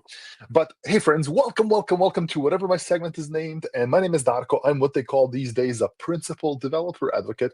And today I'm going to be talking to you all out there about how you are doing REST wrong. REST, the big API stuff we love to talk about. So I'm going to show you a couple of things that I've been discussing with people over the last couple of weeks and for a while now, and I'm going to show you how REST should actually be used. So that is the plan for today. I do expect some comments and questions in chat. I do want you to go and give Todd and AM a big old clap in the chat because they've been doing this for a while now. Hopefully they get some rest and recharge those steam canisters. Yes, sad. Yeah, I know, Deborah. It's super sad. It can never be repeated. It's a one-time joke, unfortunately. So come back next time. Maybe the joke shows up. I don't know. Okay, I'm going to go ahead and bring up my screen because I want to show you some code. I want to show you some certain things that you as developers should know when it comes to building applications in the cloud. In general, building web applications. So let's talk about REST. REST, or representational state transfer, is a very common pattern we use when we build APIs. So when we've built, like if you go ahead and launch an API gateway on AWS, you're technically, in most cases, creating a REST API. Have you ever thought to step back and think like, what's a REST API? Why is it called REST? Okay, I get the acronym, sure, representational state transfer, but what does that actually mean? Well, so a lot of the examples I've seen online and a lot of the stuff people do these days is actually going against certain REST architectural constraints, right? When REST was defined, and I'm gonna butcher this, Roy Fielding, yes, back in the year 2000, which was 25 years ago. Oh my God, that's a long time ago. Roy Fielding, basically in his doctoral dissertation, defined specific architectural constraints, 6 of them, when it comes to REST. And I'm going to explain why we are breaking one of those, and a very important one of those. So what I have here, I'm going to show you an application I have. So I have a little CDK stack here that's nothing special. It has an API gateway, it has some front-end stuff, and it has 3 Lambda functions. These Lambda functions are basically sitting behind an REST API gateway and are returning some data. I'm going to open up one Lambda function here, and I'm going to call it, it's the bad, REST bad function. It is this one. Is this one? Yes, this one. Okay. So that's not the one. REST bad. HTTP. REST bad HTTP. One day I'll get this thing open. There you go. So this Lambda function basically returns JSON. Right, there's the static JSON object here, and what it does here, I invoke this Lambda function and just gets me back this JSON. Nothing special, right? It's nothing too crazy. If I exit from here and I do like a HTTP call to this, what you will see here is you just get some bunch of JSON, right? Looking at my headers here, the header says it's an application JSON content type. Incredibly common pattern across a lot of web applications out there. Especially there's wonderful JavaScript web applications out there, your RESTs, your Reacts, your Views, and whatever. So in my wonderful Hello REST application here, if I call something that's not a real REST call, this is actually just making an JavaScript fetch call towards an endpoint. That's it, right? And what it does, it returns JSON. Sure, that's cool. And that's how a lot of applications work. What is the problem with this, chat? I want you to think about what is the problem with an application that's a web application that keeps returning JSON. I do, oh, hey, Drum Adrian. Hey, yes, I don't know if I'm awesome. I am definitely restful. So what is the problem when you have an application that returns JSON? I just want you to think about that before I explain it from my end. So So we're invoking this JSON. An API is returning something for us. In this case, we're not really handling it. We're just displaying it on screen. But imagine this being a React application or a Next.js application or Vue application, something that pulls this specific JSON inside of the browser, does something with it, and displays it to the user, right? Most web applications do those kinds of things. Those things are actually going against certain REST architectural patterns. Namely, number one, to an extent, a uniform interface. This constraint from REST basically tells it that you need to have a uniform way of accessing resources behind an API, and this is usually done through URL. Your URLs in the browser. URL stands for unified or unique resource locator. Right? Ideally, all of your resources would have their own unique URL. The problem with modern applications is that we are kind of passing a lot of data, and you have the same URL, and you're passing a bunch of data back, and you're getting JSON, and you're doing something with that JSON. According to the REST constraints, you should do this following something called HOS, or hyper. I'll pull it up on the Wikipedia here. Hypermedia as the engine of application state. That means instead of you returning some sort of JSON, in a proper REST architecture, proper REST application, proper REST API, you should almost never return JSON, right? JSON is actually older than the whole HTTP. Oh, sorry, JSON is way newer than the whole hypermedia stuff, the whole HTTP thing. So your application should actually return hypermedia. But what is hypermedia? Well, it's, HTML is hypermedia. So let me show you an example of how this application should actually look like. So just quickly, what I have here is just a JSON object that shows AWS services, like name of AWS services and some links for them, right? And if I wanted to display these things inside of a table, I would basically click that button, load this thing with a fetch call, have some JavaScript, create a table on my page, and run everything inside of my client. The proper way to do this in REST is to actually have a REST call, and when you click this button, that happens. What happened here is that my application, my little button I clicked here, did not go ahead and get some JSON back.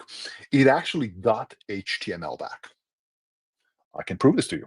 So if I open up my F12 and I go to network and I reload, do it like that, and I'm going to make an HTTP call, you will see there's a little call being made here, and the response, I don't know how much you can see this, but in the corner of my screen here, there's a little response, and that little response is basically HTML. That's it. My application returned HTML for me instead of some weird JSON having my browser do all kinds of work here. So instead of me having to do this thing inside of a JavaScript application running on the browser here, which has its own set of problems, I don't want to go into the whole discussion about JavaScript fatigue, but my application returns HTML. So even if I would go ahead and find this, I don't know, let me inspect this and copy this API call. Now, of course, this is a little bit of a different setup because I'm using API gateway and a bunch of other things. But if I would open up this, I would just get HTML. That's it. It's the API call is returning HTML. Why is this beautiful? Well, imagine the following. Imagine these two buttons are the same button. I had to do it this way because I didn't want to go ahead and make changes in the backend. Doesn't matter. Imagine those are the same button. I as a user, I want to get the list of available services for me, right? I hit this button, some backend process goes and checks which services Darko has available, returns that data, creates that HTML in the back, returns the formatted HTML of all the services I have. The front end is no wiser. The front end doesn't care. The front end just gets HTML and displays HTML. Let's say I have no access to no services, no whatsoever, right? My front end needs to be able to handle that if I don't attack this with the proper REST constraints. So imagine I make the same call again. Imagine this is the same button. I click on the same button, and all of a sudden I get the thing, you have no services available to you.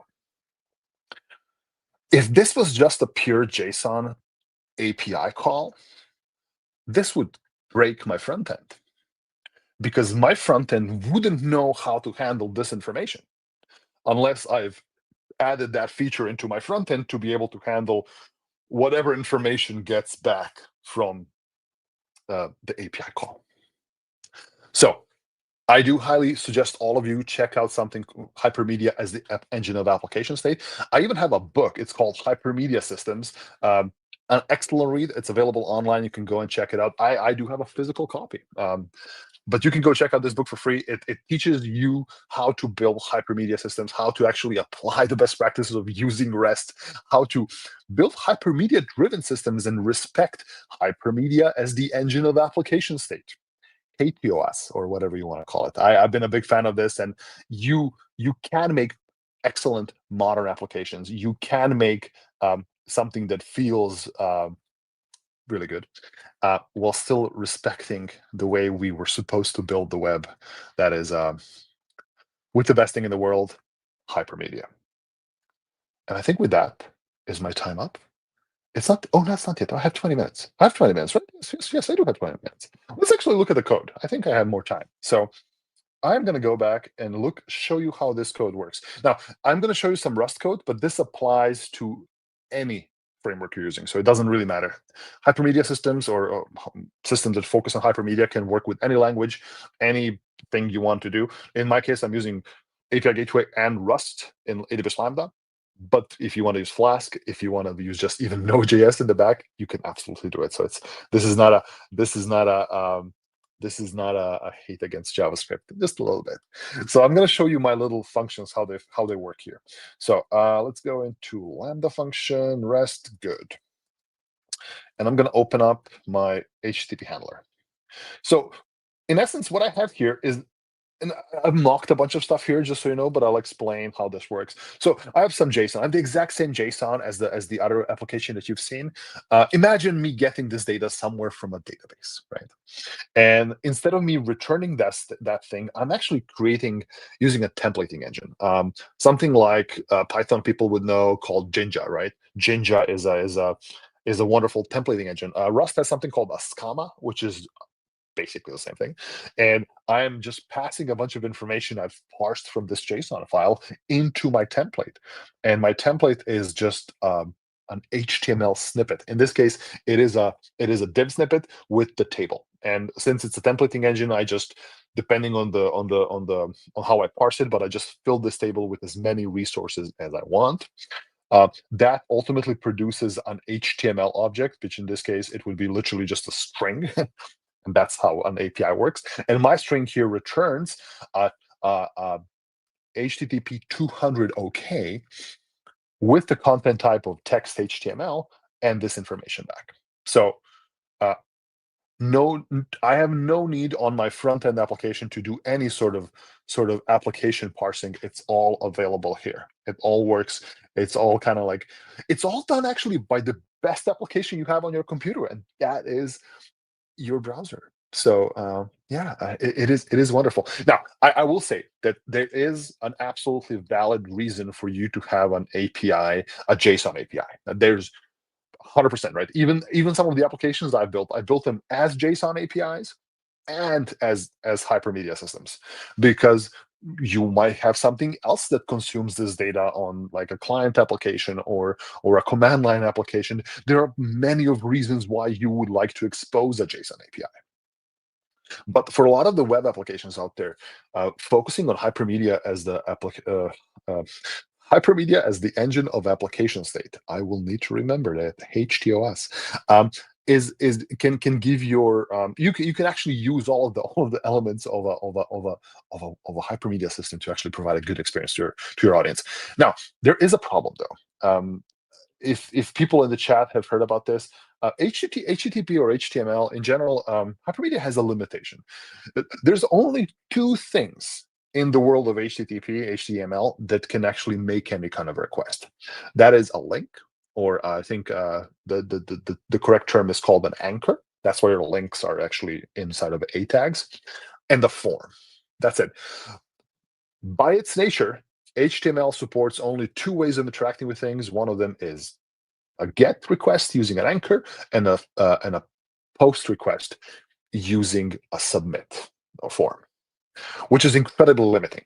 That's why folks have come up with libraries such as HTMX. And HTMX can be a little bit controversial if you are part of this whole web interface, but HTMX gives you the ability to build hypermedia systems with modern like elements, right? If I was doing this without HTMX, I couldn't just click a button and get information back, because that doesn't work in HTML, right? I would have clicked the link and this link would take me to a different page. It would actually load this information. And that looks incredibly ancient. That's Web 1.0 for all of us out there. What HTMX does here is actually HTMX makes an AJAX call. Huh? You remember AJAX? Wow. It makes an AJAX call over to my API gateway and returns this information so I can show it on the exact same page. To look a little bit into the code, which I'm going to show you right now, I'm going to open up my index.html and show you how this works. Okay, so here I have a button, and this is the big JavaScript button, right? This is JavaScript, and I'm gonna make this look nice like that. This is the JavaScript button.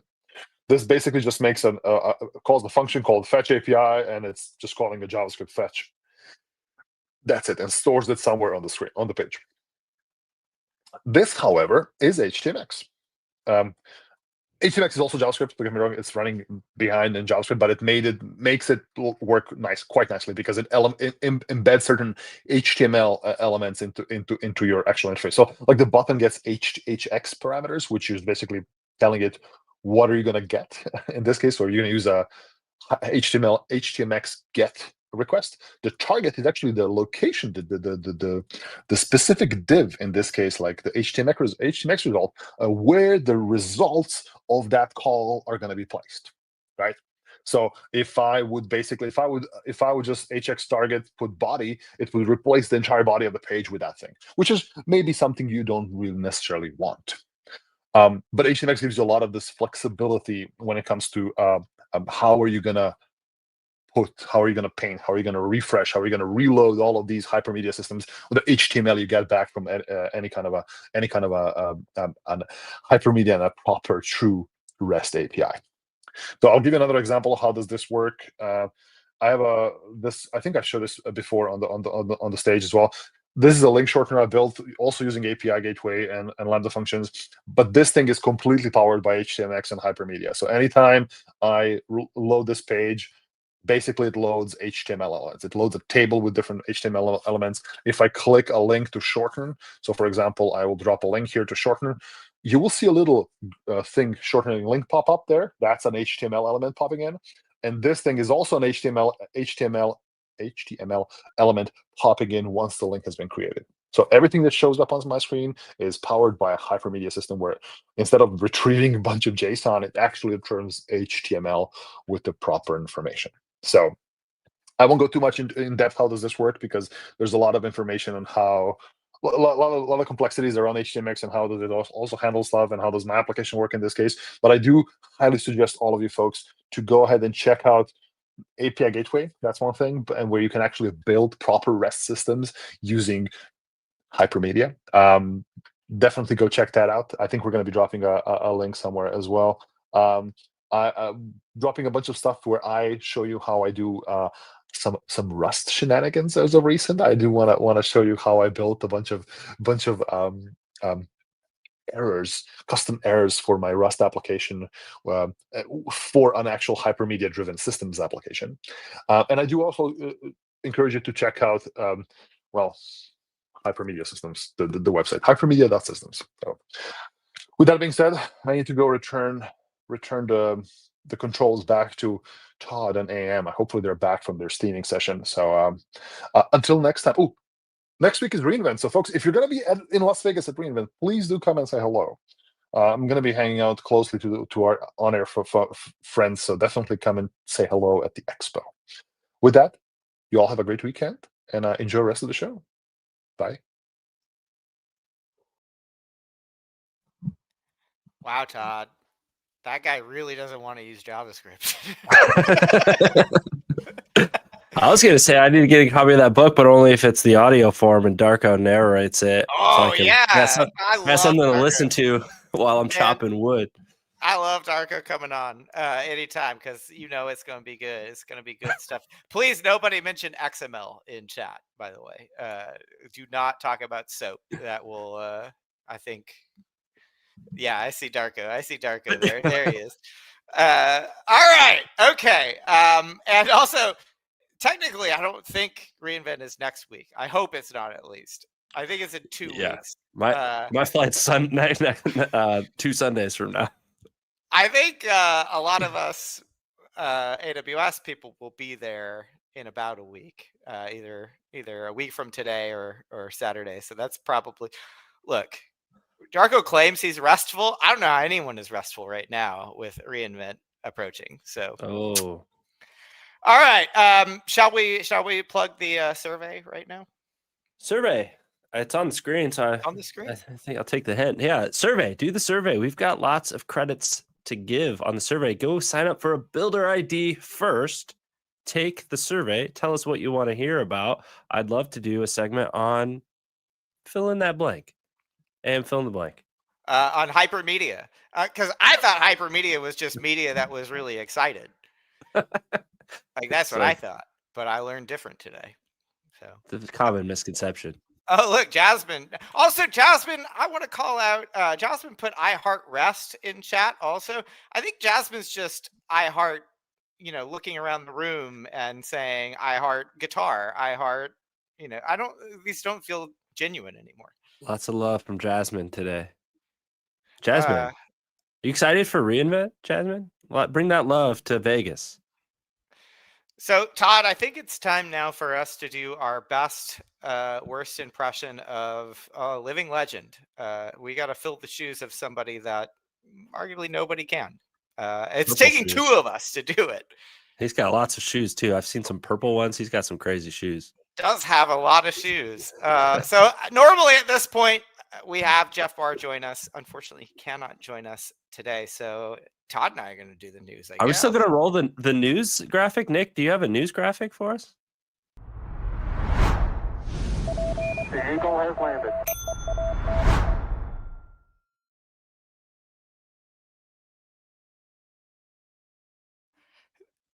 That was disingenuous already. Here is Jeff Barr. No, not Jeff Barr. All right, Todd, do you want to kick us off? How about you want to go one and one? We swap back 1 and 1. forth? Sure, I'd love to. I think that's a great way to do it. You want me to start? I want you to start. Okay, so news. This is our ramp to reInvent, so I'm gonna keep ramping. Dude, I feel like a kid, like when you'd build ramps and you'd like try to launch your bike off of it. That's what I'm getting ready to take flight here. And Todd, we're being asked for hair. I don't even have any, so I'm already behind. No purple hair, no hair at all. You get a purple wig. I recently got a haircut. For folks that have been watching the show, I usually have the flow, but I cut it. But I'm still gonna wear hats.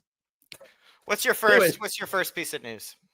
Piece of news. We were just talking about a solution, so I've got to give some more love to my solution folks. We've been working really hard to get ready for reInvent. We've launched a ton of new content in support of reInvent sessions and reInvent topics, and all those folks have been working really hard. But I want to call out 2 kind of specifically ones that we just launched for reInvent, and that is the guidance for generative AI app evaluation using open source software on AWS. This thing shows you how to evaluate your generative AI production applications, prompt evaluations, automated assessment, getting side-by-side comparisons, and it uses some open source software to do that. So go check that out. And I also want to call another one, sticking with the Gen AI theme, guidance for AI app operational foundations on AWS. Go check out that guidance. So it gives you some of the fundamental things that you're going to need to operate generative AI in production. These are 2 new guidances on the solutions library. You can view them today. We got links in the chat. That's my first one. That's Todd Guidance 1 and 2, if you get to see from the links in there. Shame. Hey, if Darko gets to plug his book, I get to plug my work. Hey, that's true. I don't know if that was Darko's book. Did Darko write it's not his book? I don't know.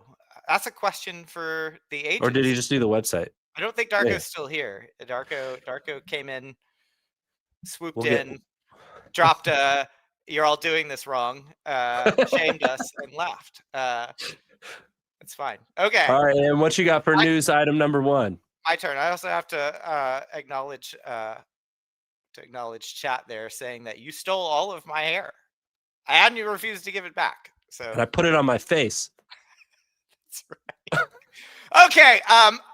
The first one is not AWS news really, but it is adjacent, I'd say. There was a GA of Kiro. Do Kiro. you use Kiro, Todd? I actually Answer do is all the yes. time. It's my primary IDE now. I kind of love spec-driven development. I'm not going to lie. I do. I like it. That's right. So Kiro went GA. We got a blog on the Kiro site, kiro.dev, that I believe I put a link in for. That's the first thing you can go read. It's an in-depth coverage of. There were some additional features that launched with the GA as well. Kiro CLI was one of those. But I also wanted to give a shout out to one of my favorite people out there, Brooke Jameson. Brooke is a developer advocate at AWS, and they did a really great post. So you can check out. I also should have a link for Brooke's post, and they did a great job summarizing some of those things. So property-based testing was one of the things that launched at the GA, which is testing out not just your typical unit test style, but it's testing out is your code doing what your spec says? What's a unit test? Yeah, I don't know. I'll tell you what my unit tests were. Just reassurance that I changed the code to make the unit test work properly. That's right. Checkpointing is another feature. So you ever been having a conversation with Kiro, and Kiro goes and does something based off of what you said, and you wish you could undo what Kiro just did, and you weren't using Git, maybe? Is any of this? That's cool. So a checkpoint should appear in the chat. You can click restore. I like that. As I mentioned, Kiro CLI. One of my favorite things too, and I don't have all the details, but that's why I have links, is it looks like Kiro is offering eligible startups. I don't know what eligibility it is. A full year of Kiro Pro Plus at no cost. So you got single. But Brooke calls out on their post, apply by December 31st. So limited time to apply for that. All right, that's my first piece. Nice. Back to you, Todd. That's a good one. I like Kiro. And I'm going to be talking to some of the Kiro folks at reInvent. So make sure you're tuning in for reInvent. We got some cool, I've heard they've got a really cool setup there this year. Okay, second one. Mine, staying reInvent themed. I just want to do one quick, this is my news item. Shout out to the last final AWS Heroes of 2025. They've been announced. Hero is a very special program. And if you want to learn how to become a hero, go check AWS Heroes. But these are the heroes of 2025. So special congratulations to Dimple of Ahmedabad, India, Rola of Montreal, Canada, and Vivek of Toronto, Canada. Great job. We really appreciate the work that you're doing, bringing AWS to the masses. Keep it up. I hope you're at reInvent. I want to meet you. That's my next news item. I love the Hero program. It is how I've met some of the greatest people I've ever met in my entire life, even not just like tech related programs full of incredible people, and also the community builder program too. That is kind of tied to the AWS Hero program as well. I love those two programs. Great shout out there, Todd. I love that. I will actually, I'll kind of segue from your segment. I have a call out to one of the AWS heroes. Nice. Just highlighting. So the launch itself is DynamoDB. Okay, it's DynamoDB related. It is multi-attribute keys for global secondary indexes. Okay. Have you I heard think of I know this? what that means. Yeah. Indexes. This cool. was Secondary index. It's causing quite a stir out there on the social medias. A lot of people are very excited for this launch, including me.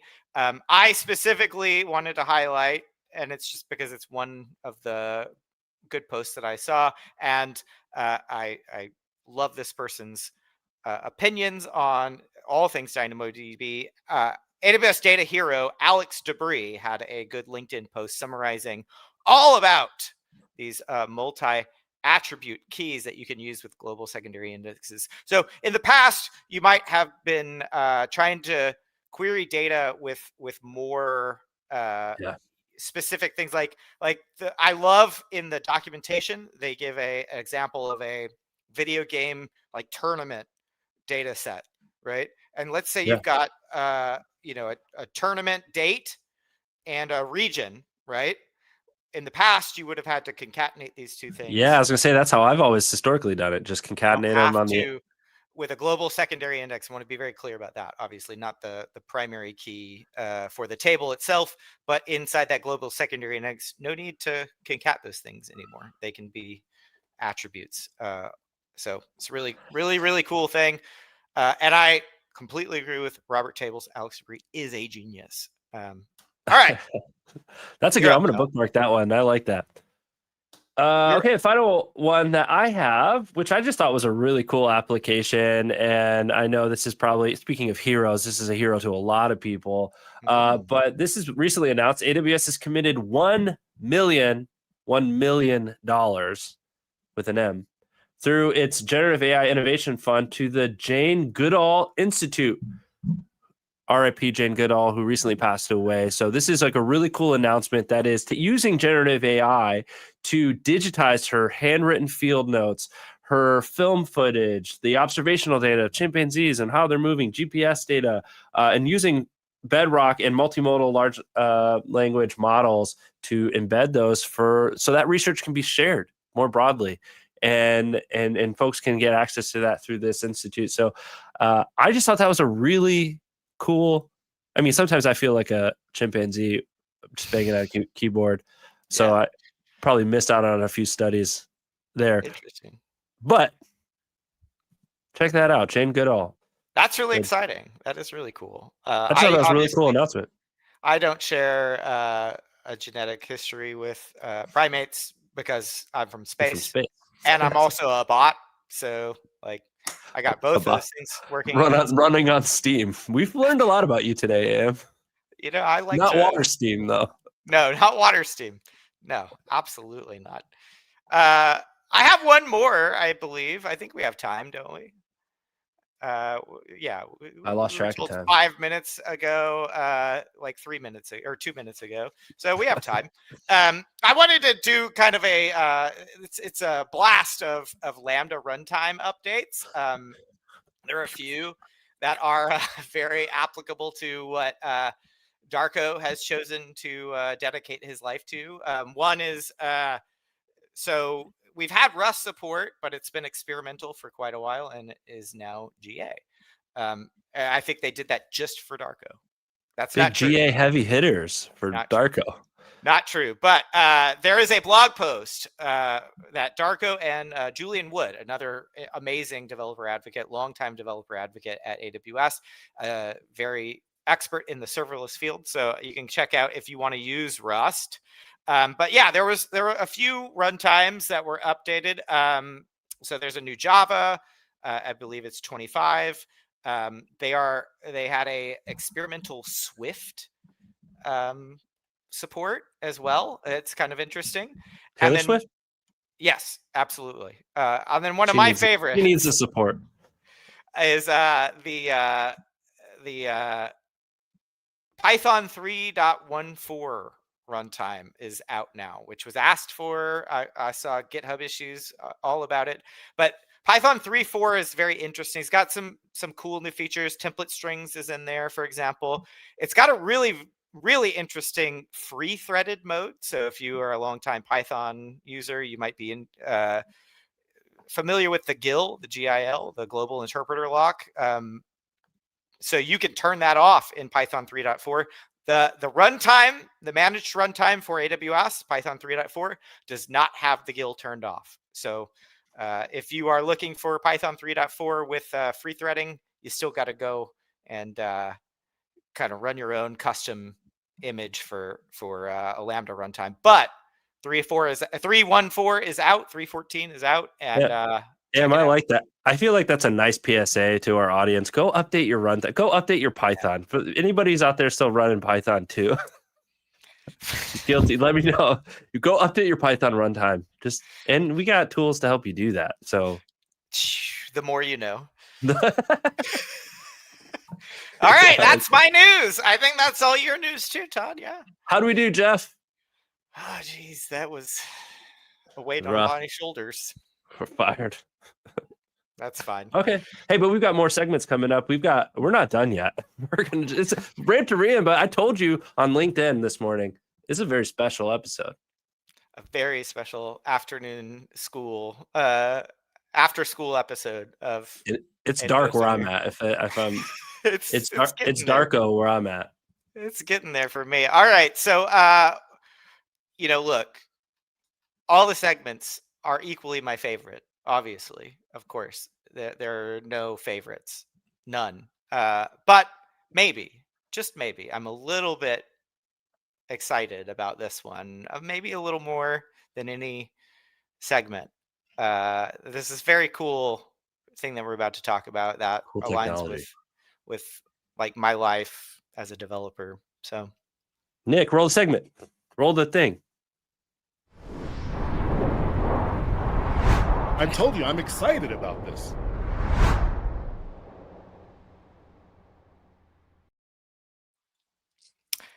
hey, Jennifer. Hello. Hey, thanks for sticking around, Jennifer. I know you've been patiently waiting in the backstage just to come on and talk. It was very entertaining, so it's all good.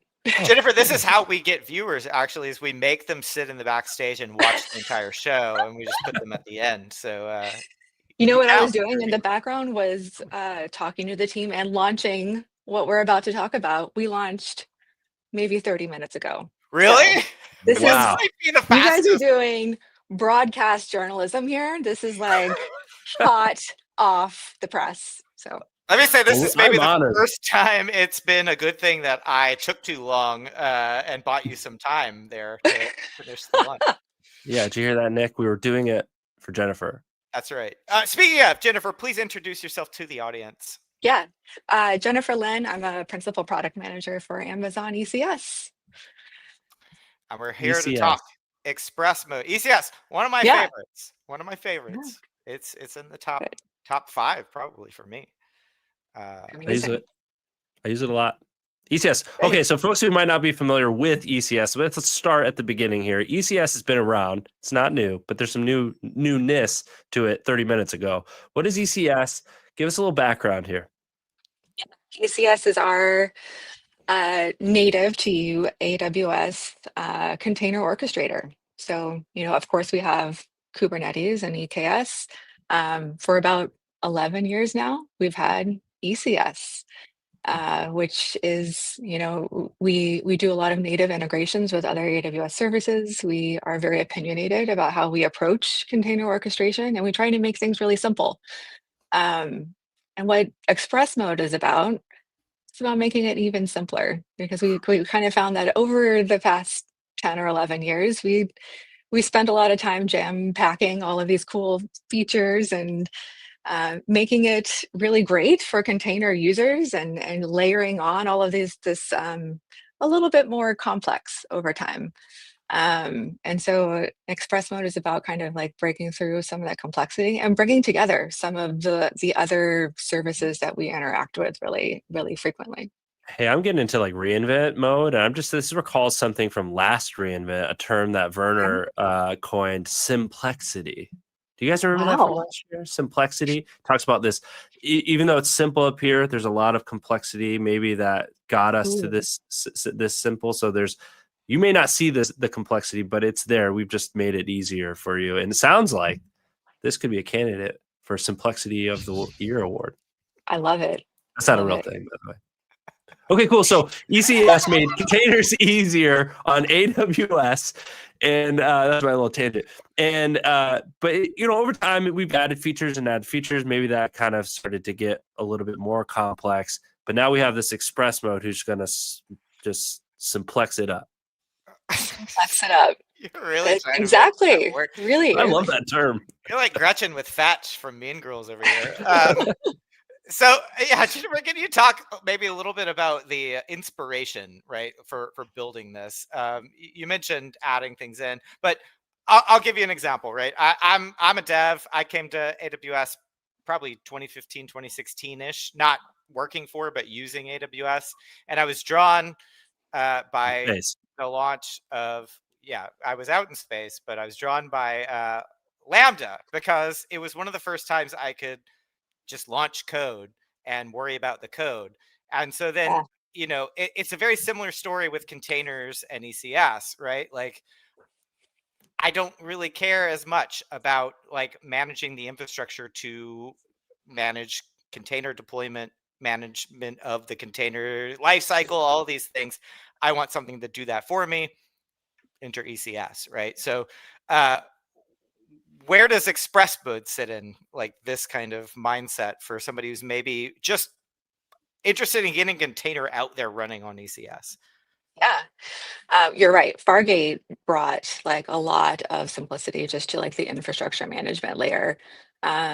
We took away having to like patch your operating system, having to think about like what size of EC2 instance you're going to be using, and even having to like spin up and spin down that EC2 instance. What Express Mode is really doing is bringing together more than just Fargate. We're bringing together the load balancing and the application auto scaling, and even like putting together the pieces to bring you a AWS vended domain name so that you kind of give us a container and some IAM roles so that we can put all this infrastructure in your account. And we're going to give you a URL for your service. And that URL is going to be your container, and it's going to be able to scale and be load balanced and run your service. And we feel like that's a really, it's kind of like the new front door, ECS. It's a way to get familiar with ECS and understand like how it works and clusters and services and tasks, how deployments work, how you update and all of those things. But like do it in a way where you can just get started and you have your container and it's running and you can go to a URL. You understand kind of what this world means and what all the pieces are and how they all fit together. And it's Just when something you that, thought it couldn't get any easier. well, something that we were talking about earlier too, you know, prior to when we were doing preparation. Yes, we do preparation for the show. I know it Wow. doesn't, it may not show in Todd and my performance, but when we were talking, something that really stuck to me too was, you know, yes, it makes it easier for that initial deployment, but it's still ECS, right? So if you still Exactly. need like the features and functionality of ECS, it's not a separate service. It's not something different. It's still using ECS, right? Yes. So those So people this is the key.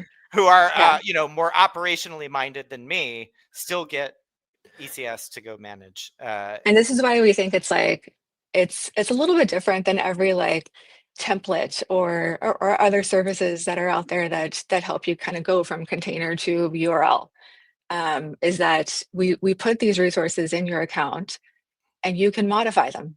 And you can, if you have something and you wanted to modify some timeout on the target group, or if you wanted to, I don't know, add a custom domain or do something with certificates or like whatever you want to do, add additional auto scaling policies for different metrics. You can do all these things. You Yeah. don't have to stick to whatever our kind of like simplistic model was. Simplexic. The simplex, excuse me, you're right. Thank you, Todd. And once you do that thing, like the other important part is you don't have to like graduate out of Express Mode. Like you can do that thing that you really need, and then you can come back to Express Mode for the simple like deployment model, because updating your images and changing your scaling is really simple in Express Mode. So it like you have this huge amount of flexibility to go back and forth between the sets of APIs. Can I show you guys? Yeah, I was gonna say you really.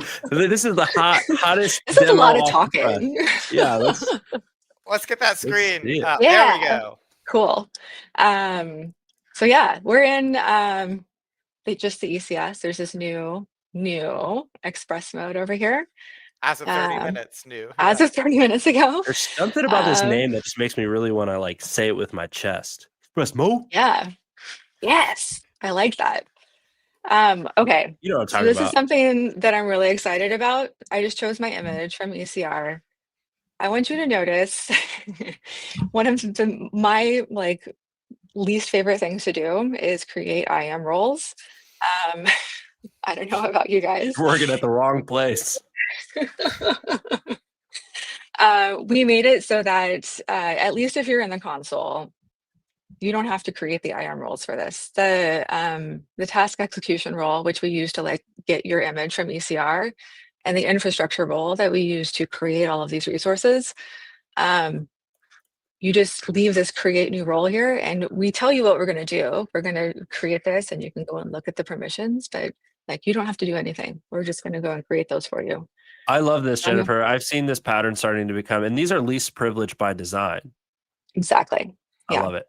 We only include like only the APIs that we need in order to and like there's a lot of scrutiny on you're not just / those managed policies. There. Yeah. Jennifer, I have to say I once did a stream years and years ago with Becky Weiss, one of the distinguished engineers, and she wrote by hand IAM policies live on a stage at reInvent. Oh Lord. And I just want to say, none of us are Becky Weiss, right? So thank you for taking care of the IAM policy for us. I love that too. That's good. This is the most impressive thing I've ever seen a human person do in my life. So yeah, we land on an ECS service, a little bit different because like you don't normally get an application URL and an ECS service. And you also don't get this really cool timeline view of all your resources being provisioned. Yeah. And we didn't really get to see it because it went so dang fast. That's true. That it's a good problem. You get to kind of see as each one is being provisioned. The other really cool thing is, the load balancer specifically, we share the load balancer. If you have the same subnets that you're using across different services, we share them across up to 25 different services. Oh, wow. And if you provision like a 26 service, we're going to scale that up. And if you like deprovision a service, we'll scale it down. So we're kind of managing the load balancers and scaling them for you within your VPC. So we're really excited about that. It's kind of like a managed load balancer for ECS. Yeah, that's cool. That's like a very sustainable, well-architected way to do it. Yeah, it's using kind of the listener rule that you see here down here it's based on host headers.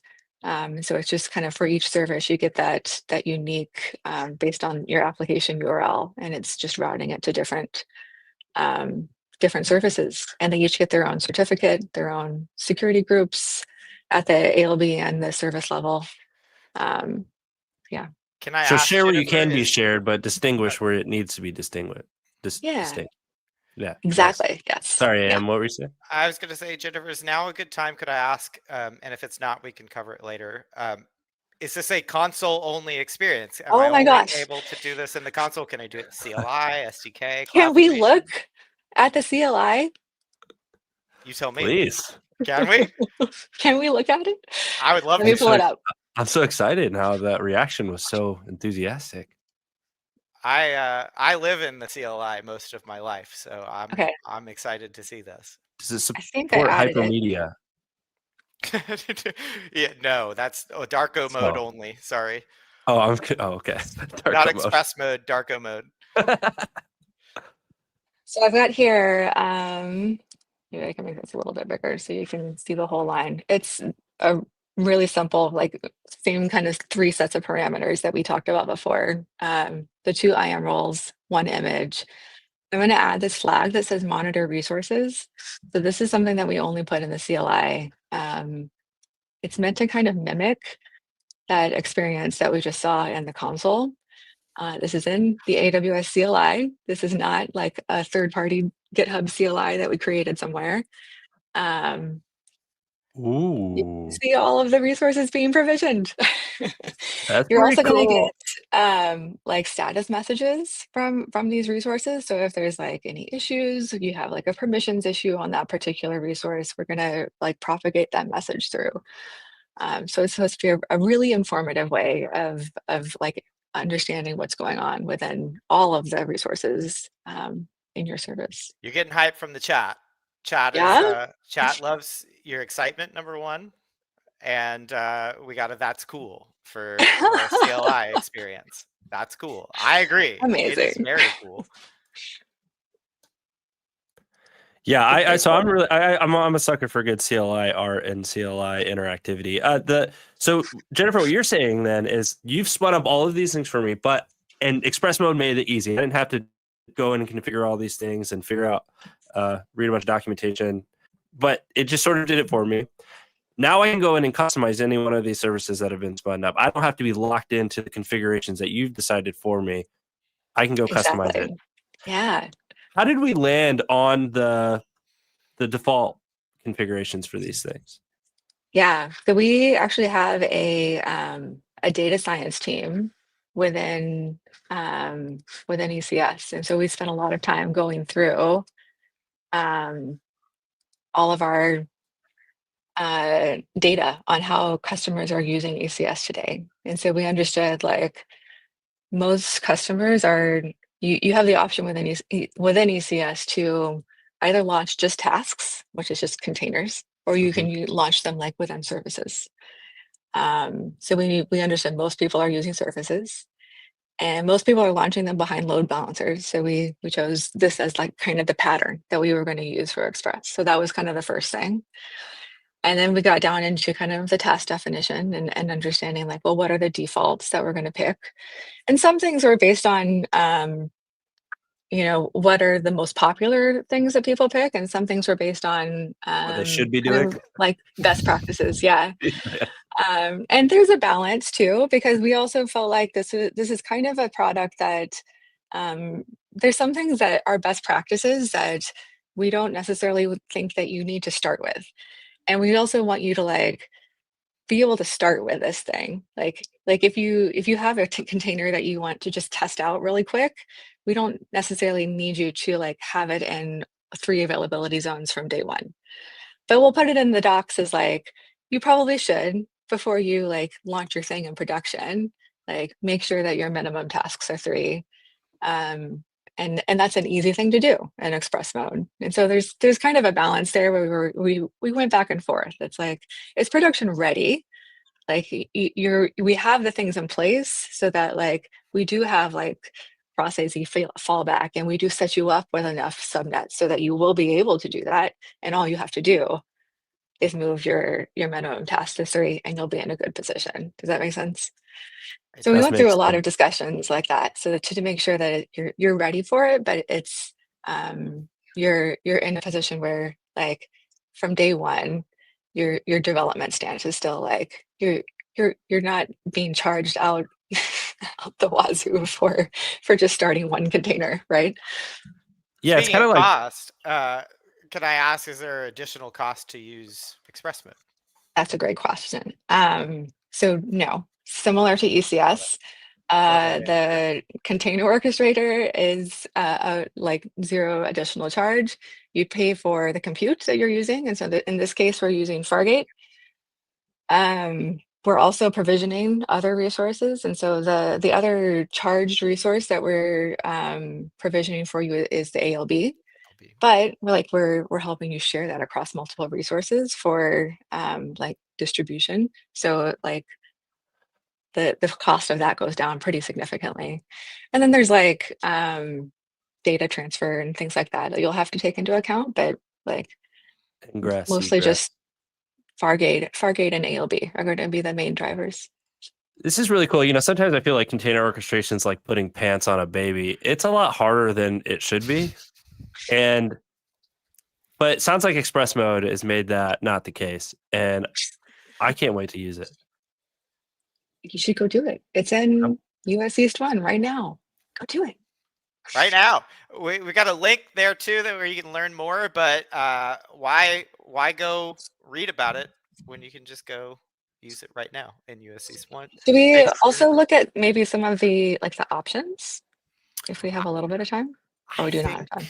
Nick, do what do you not think? You have no time. Nick time. says Nick, no. Nick. I say Oh, yes. come Nick on. says no, Jennifer. That's Nick. That's not me. Come on, Nick. Yeah, we say that all the time. Come on, Nick. What's no? Unfortunately, I think it just means you have to come back and do another Okay, segment. we'll come back and we'll talk about what all the cool options are and why they're great. Thank you I'm for sure we joining can us. find links in the stuff that we're dropping in the chat. So if you want to go learn about those configuration, those options, the CLI, it's all going to be there, I assume. Yes. Yes. There it is. All right. All right. Thank you Thanks, guys Nick. so much. Thank Always you, fun to talk to Jennifer. you. Yes, great to have you on the show. Hope to see Congrats you. on the Great. launch, Jennifer. That's really amazing. Good work. Thank you so much. All right. Okay, Todd. We are we're cruising, buddy. We're cruising. That was fun. We've entered. We're past hour 2. I'm starting to have fun. I'm about to get a pizza delivered. I mean, I'm like Really working up on stream. Yeah, dude, check out this water my wife gave me. This thing's big as That's my head. risky. As big as my head.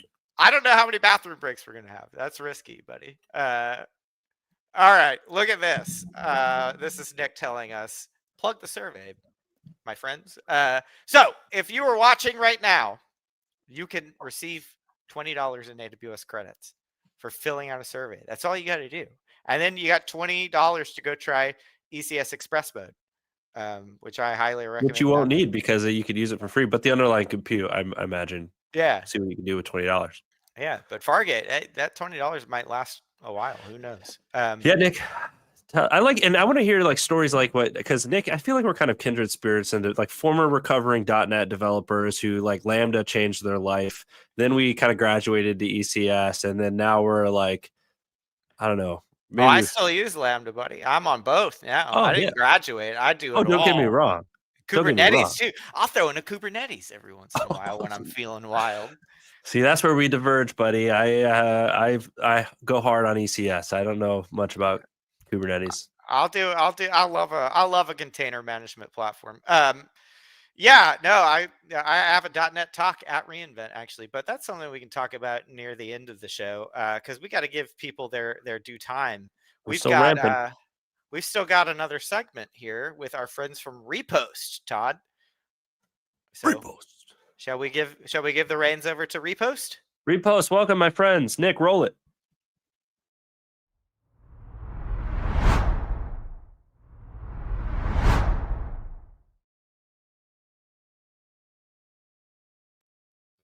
Hey, thanks, Todd and AM for that handover. I'm going to try and match Jennifer's excitement about ECS Express Mode. That is, I am excited to go check it out after our segment today. Hi, everybody. I'm Stephen Heverin, senior TAM based out of Philly, and we've also got. Yeah, my name is Anup Shivadas. I'm a principal solutions architect here at AWS. Joined you live from DC. So Stephen and I are host of regular weekly live stream AWS Repost Live, where we take questions from the Repost community and dive deep into many aspects of AWS. We help you build with AWS. So if you're not familiar with Repost, head over to repost.aws, sign up using your AWS account ID or builder ID, and you can explore the amazing platform that we have. Yeah, so we're going to give you a little taste of the show today, but come on back, check out our regular show. If you're just joining the live stream, be sure to take the survey. Links in the chat to win the $20 in AWS credits, and let us know what you think of the show.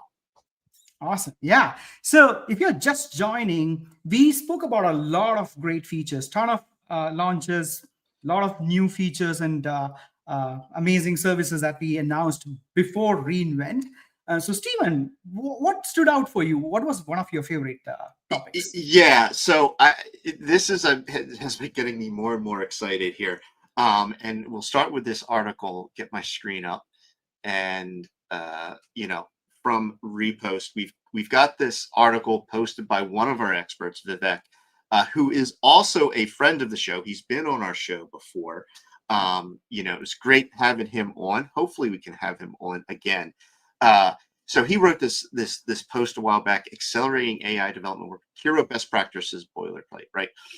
So for me, it's Kiro. It's the launch of Kiro. I've been using it for a while now. Now it's GA, and I'm learning new things with Kiro and about Kiro itself, right? We're continuing to kind of just add to that features and functionality.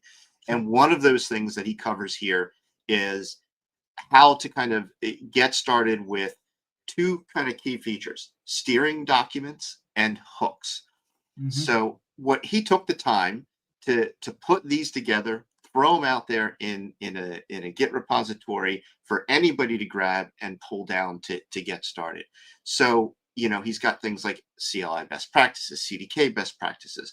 So if you don't know what a steering document is within Kiro, you can set a steering document, and it's basically a set of instructions that Kiro is going to follow to help it understand that when I'm working with Kiro, when I'm developing code, when I'm writing things, it's going to use those steering documents to understand how it should respond and how it should behave about different things. Yeah. So in these documents and stuff that you've got, you come over here, you take a look at some of the steering.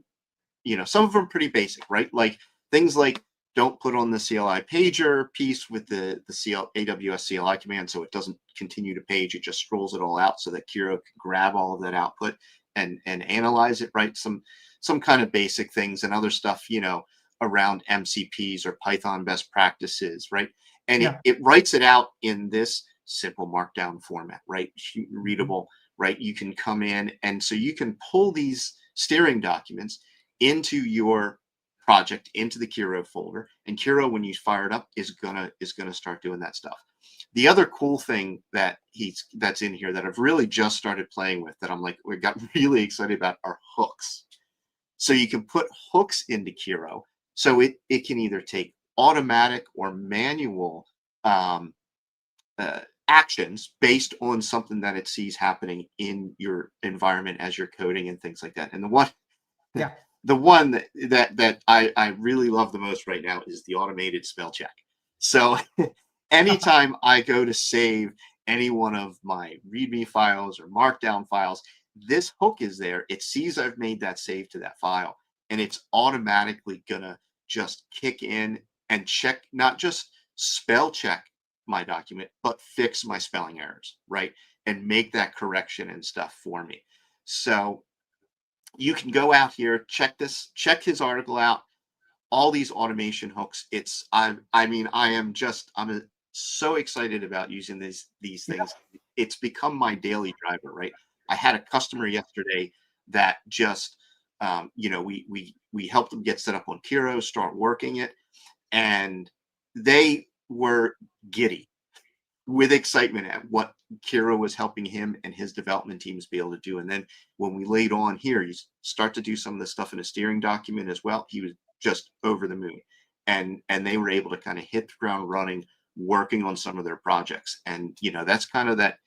You don't get that excitement for things that often, and this is genuinely kind of exciting. But that's about me.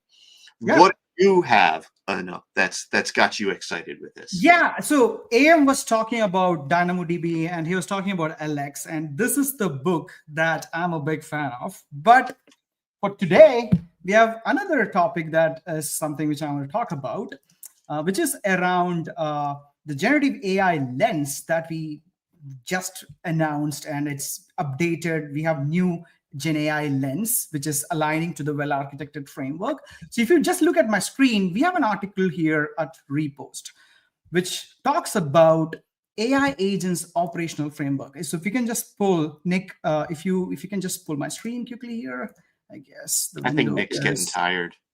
I guess the window is frozen on my side, but it's going to be coming pretty soon, I guess. There you go. Yeah, there you go. So the Repost article talks about AI agents operational framework. So this is written by, again, like you mentioning about the Kiro expert who was authoring articles on Repost, Vivek. We have Eddie here, who is an expert, And Eddie wrote this article around AI agents operational framework, and he's going deep into the benefits of having a framework, right? And he's pretty much defining the entire 5 stages around prepare. Yeah. And don't let it get by. Eddie's also been on our show. There you go. That's a good point. Yeah, that's a good point. I work with Eddie on a regular basis. He's awesome, and he is as enthusiastic, I think, about this topic as well. I totally agree. I missed that episode, but that's a great call out. So Eddie, again, as an expert, talking about different stages: prepare, build, deploy, operate, and evolve. So these are the main stages around AI agents, and he defines this as a neat framework. Now we have announced AWS well-architected GenAI Lens, generative AI Lens, which is going to align much beyond the framework that Eddie mentioned, right? So Eddie mentioned a framework which can be a great start, but now we are incorporating some of the practices he mentioned into the well-architected GenAI Lens, which is much more comprehensive. And again, this was just out, this was updated, which will align with all the key pillars that we have within the well-architected framework. So well-architected framework has been there for many years now. For very specifically around generative AI, we have, again, guidance around security, reliability, performance efficiency, cost optimization, and sustainability. So if you can think about aspects around like, hey, with agentic AI, does agents have more authority or agency, right? Have you taken care of the security part, authorization part, etc., right? So we have very specific recommendations around these pillars. And I believe this is a big one which customers should jump into. Right. And you could take that, right, that framework that we have, this lens, pull that into a steering document or direct hero to that steering document, right? To make sure that you're following these things on that practice, right? We're bringing that all together, and really it's as you're maturing and getting these AI applications out there and working, you want to be able to make sure you're doing the best practice, that you've got the right guardrails and things like that we saw about earlier in the show, and all of those things. It's you can, I love it all. It's great. Yeah. And the best part is Kiro can write steering docs for Kiro, which is the best part. Yeah, exactly. And with all of these launches, I can't wait. We usually have a lot of launches at reInvent, but if we're making these now, I can't wait to see what we get in like 2 weeks. Oh yeah. So totally. All right. So thanks for watching us. I think Nick is telling us we have to bring back in Todd and AM. So I guess we'll do that. Let's do that. And bring them in and start to wrap things. Be sure to check out our show on Tuesdays, Repost Live. Check it out here on Twitch or wherever you're watching us. Hey, Todd. Hey, AM. How you doing? Hi. I was going to suggest they watch your show too until you said we have to bring back in Todd and AM. We feel very honored that Todd and AM will come be on the screen with us. You've been on here a while. I thought you needed a break. That's all. Give yourself a rest. Yeah. I've certainly worked up an appetite, but I feel fully ramped for reInvent. How do you guys feel? Yes. I'm ready. I'm just getting on the ramp. That's it. And we're headed to Vegas in 2 weeks. Where guess what, Todd? What? We're covering it all. Everything. All of it. Hey, I know I'll be roaming around, exploring the expo and exploring the different booths and activations and talking to really cool people. So I'm really looking forward to that. What about the repost? You guys got good plans for reInvent? Oh yeah, we got good plans. We're going to be joining you, talking about all the stuff that's coming. Definitely, I'm looking forward. There's a lot of things that are going on there. I've got my little schedule built in the app and starting to plan for all of those things, so I can make sure I get to everything I want to see when I'm out there. Yeah, and I'm going to spend some time playing builder cards. So that's a new fun thing which I'm a big fan of. So I'm going to spend a lot of time playing cards with our community. Yeah. Go. I'll give my less than 60-second tips. Drink water, wear shoes that don't hurt your feet, and prepare to walk more miles than you are used to walking. Absolutely. Right. Eat breakfast. It's very dry. It's very dry. So bring like chapstick, lotion, whatever you need for dry weather. We'll be there. Todd and I will be there. Steven and Noob sounds like you'll be there too. We'll be covering from like basically when the sun comes up to when the sun goes down, they will have us at that desk screaming into the cameras at you. I don't think I'm allowed to leave the desk. I'll have to ask Debbie. I don't know. Debbie, can I leave the desk? They're installing the shackles as part of the setup. I think the answer is no. I don't need those. I just sit there of my own accord because I'm so excited to talk to all of you. Oh, yeah. Next week. But I will say this is probably the most busy reInvent I've ever had, and this is my 8th reInvent. It's cool. It is really fun and really exciting to build on AWS right now. I just did a 2-week prototype, and it was because of Kiro. I mean, Steven, speaking to some of like your customers being excited to use it and how it got them going. What I was able to do in 2 weeks on a prototype because of Kiro and steering documents and these different techniques is absolutely incredible. And it made me feel like a kid again. Building, I mean, I used to stay up all night trying to figure out how to get computers to work. I've did that again this last week because I wanted to, and it was fun again. So I'm really enjoying this new agentic future.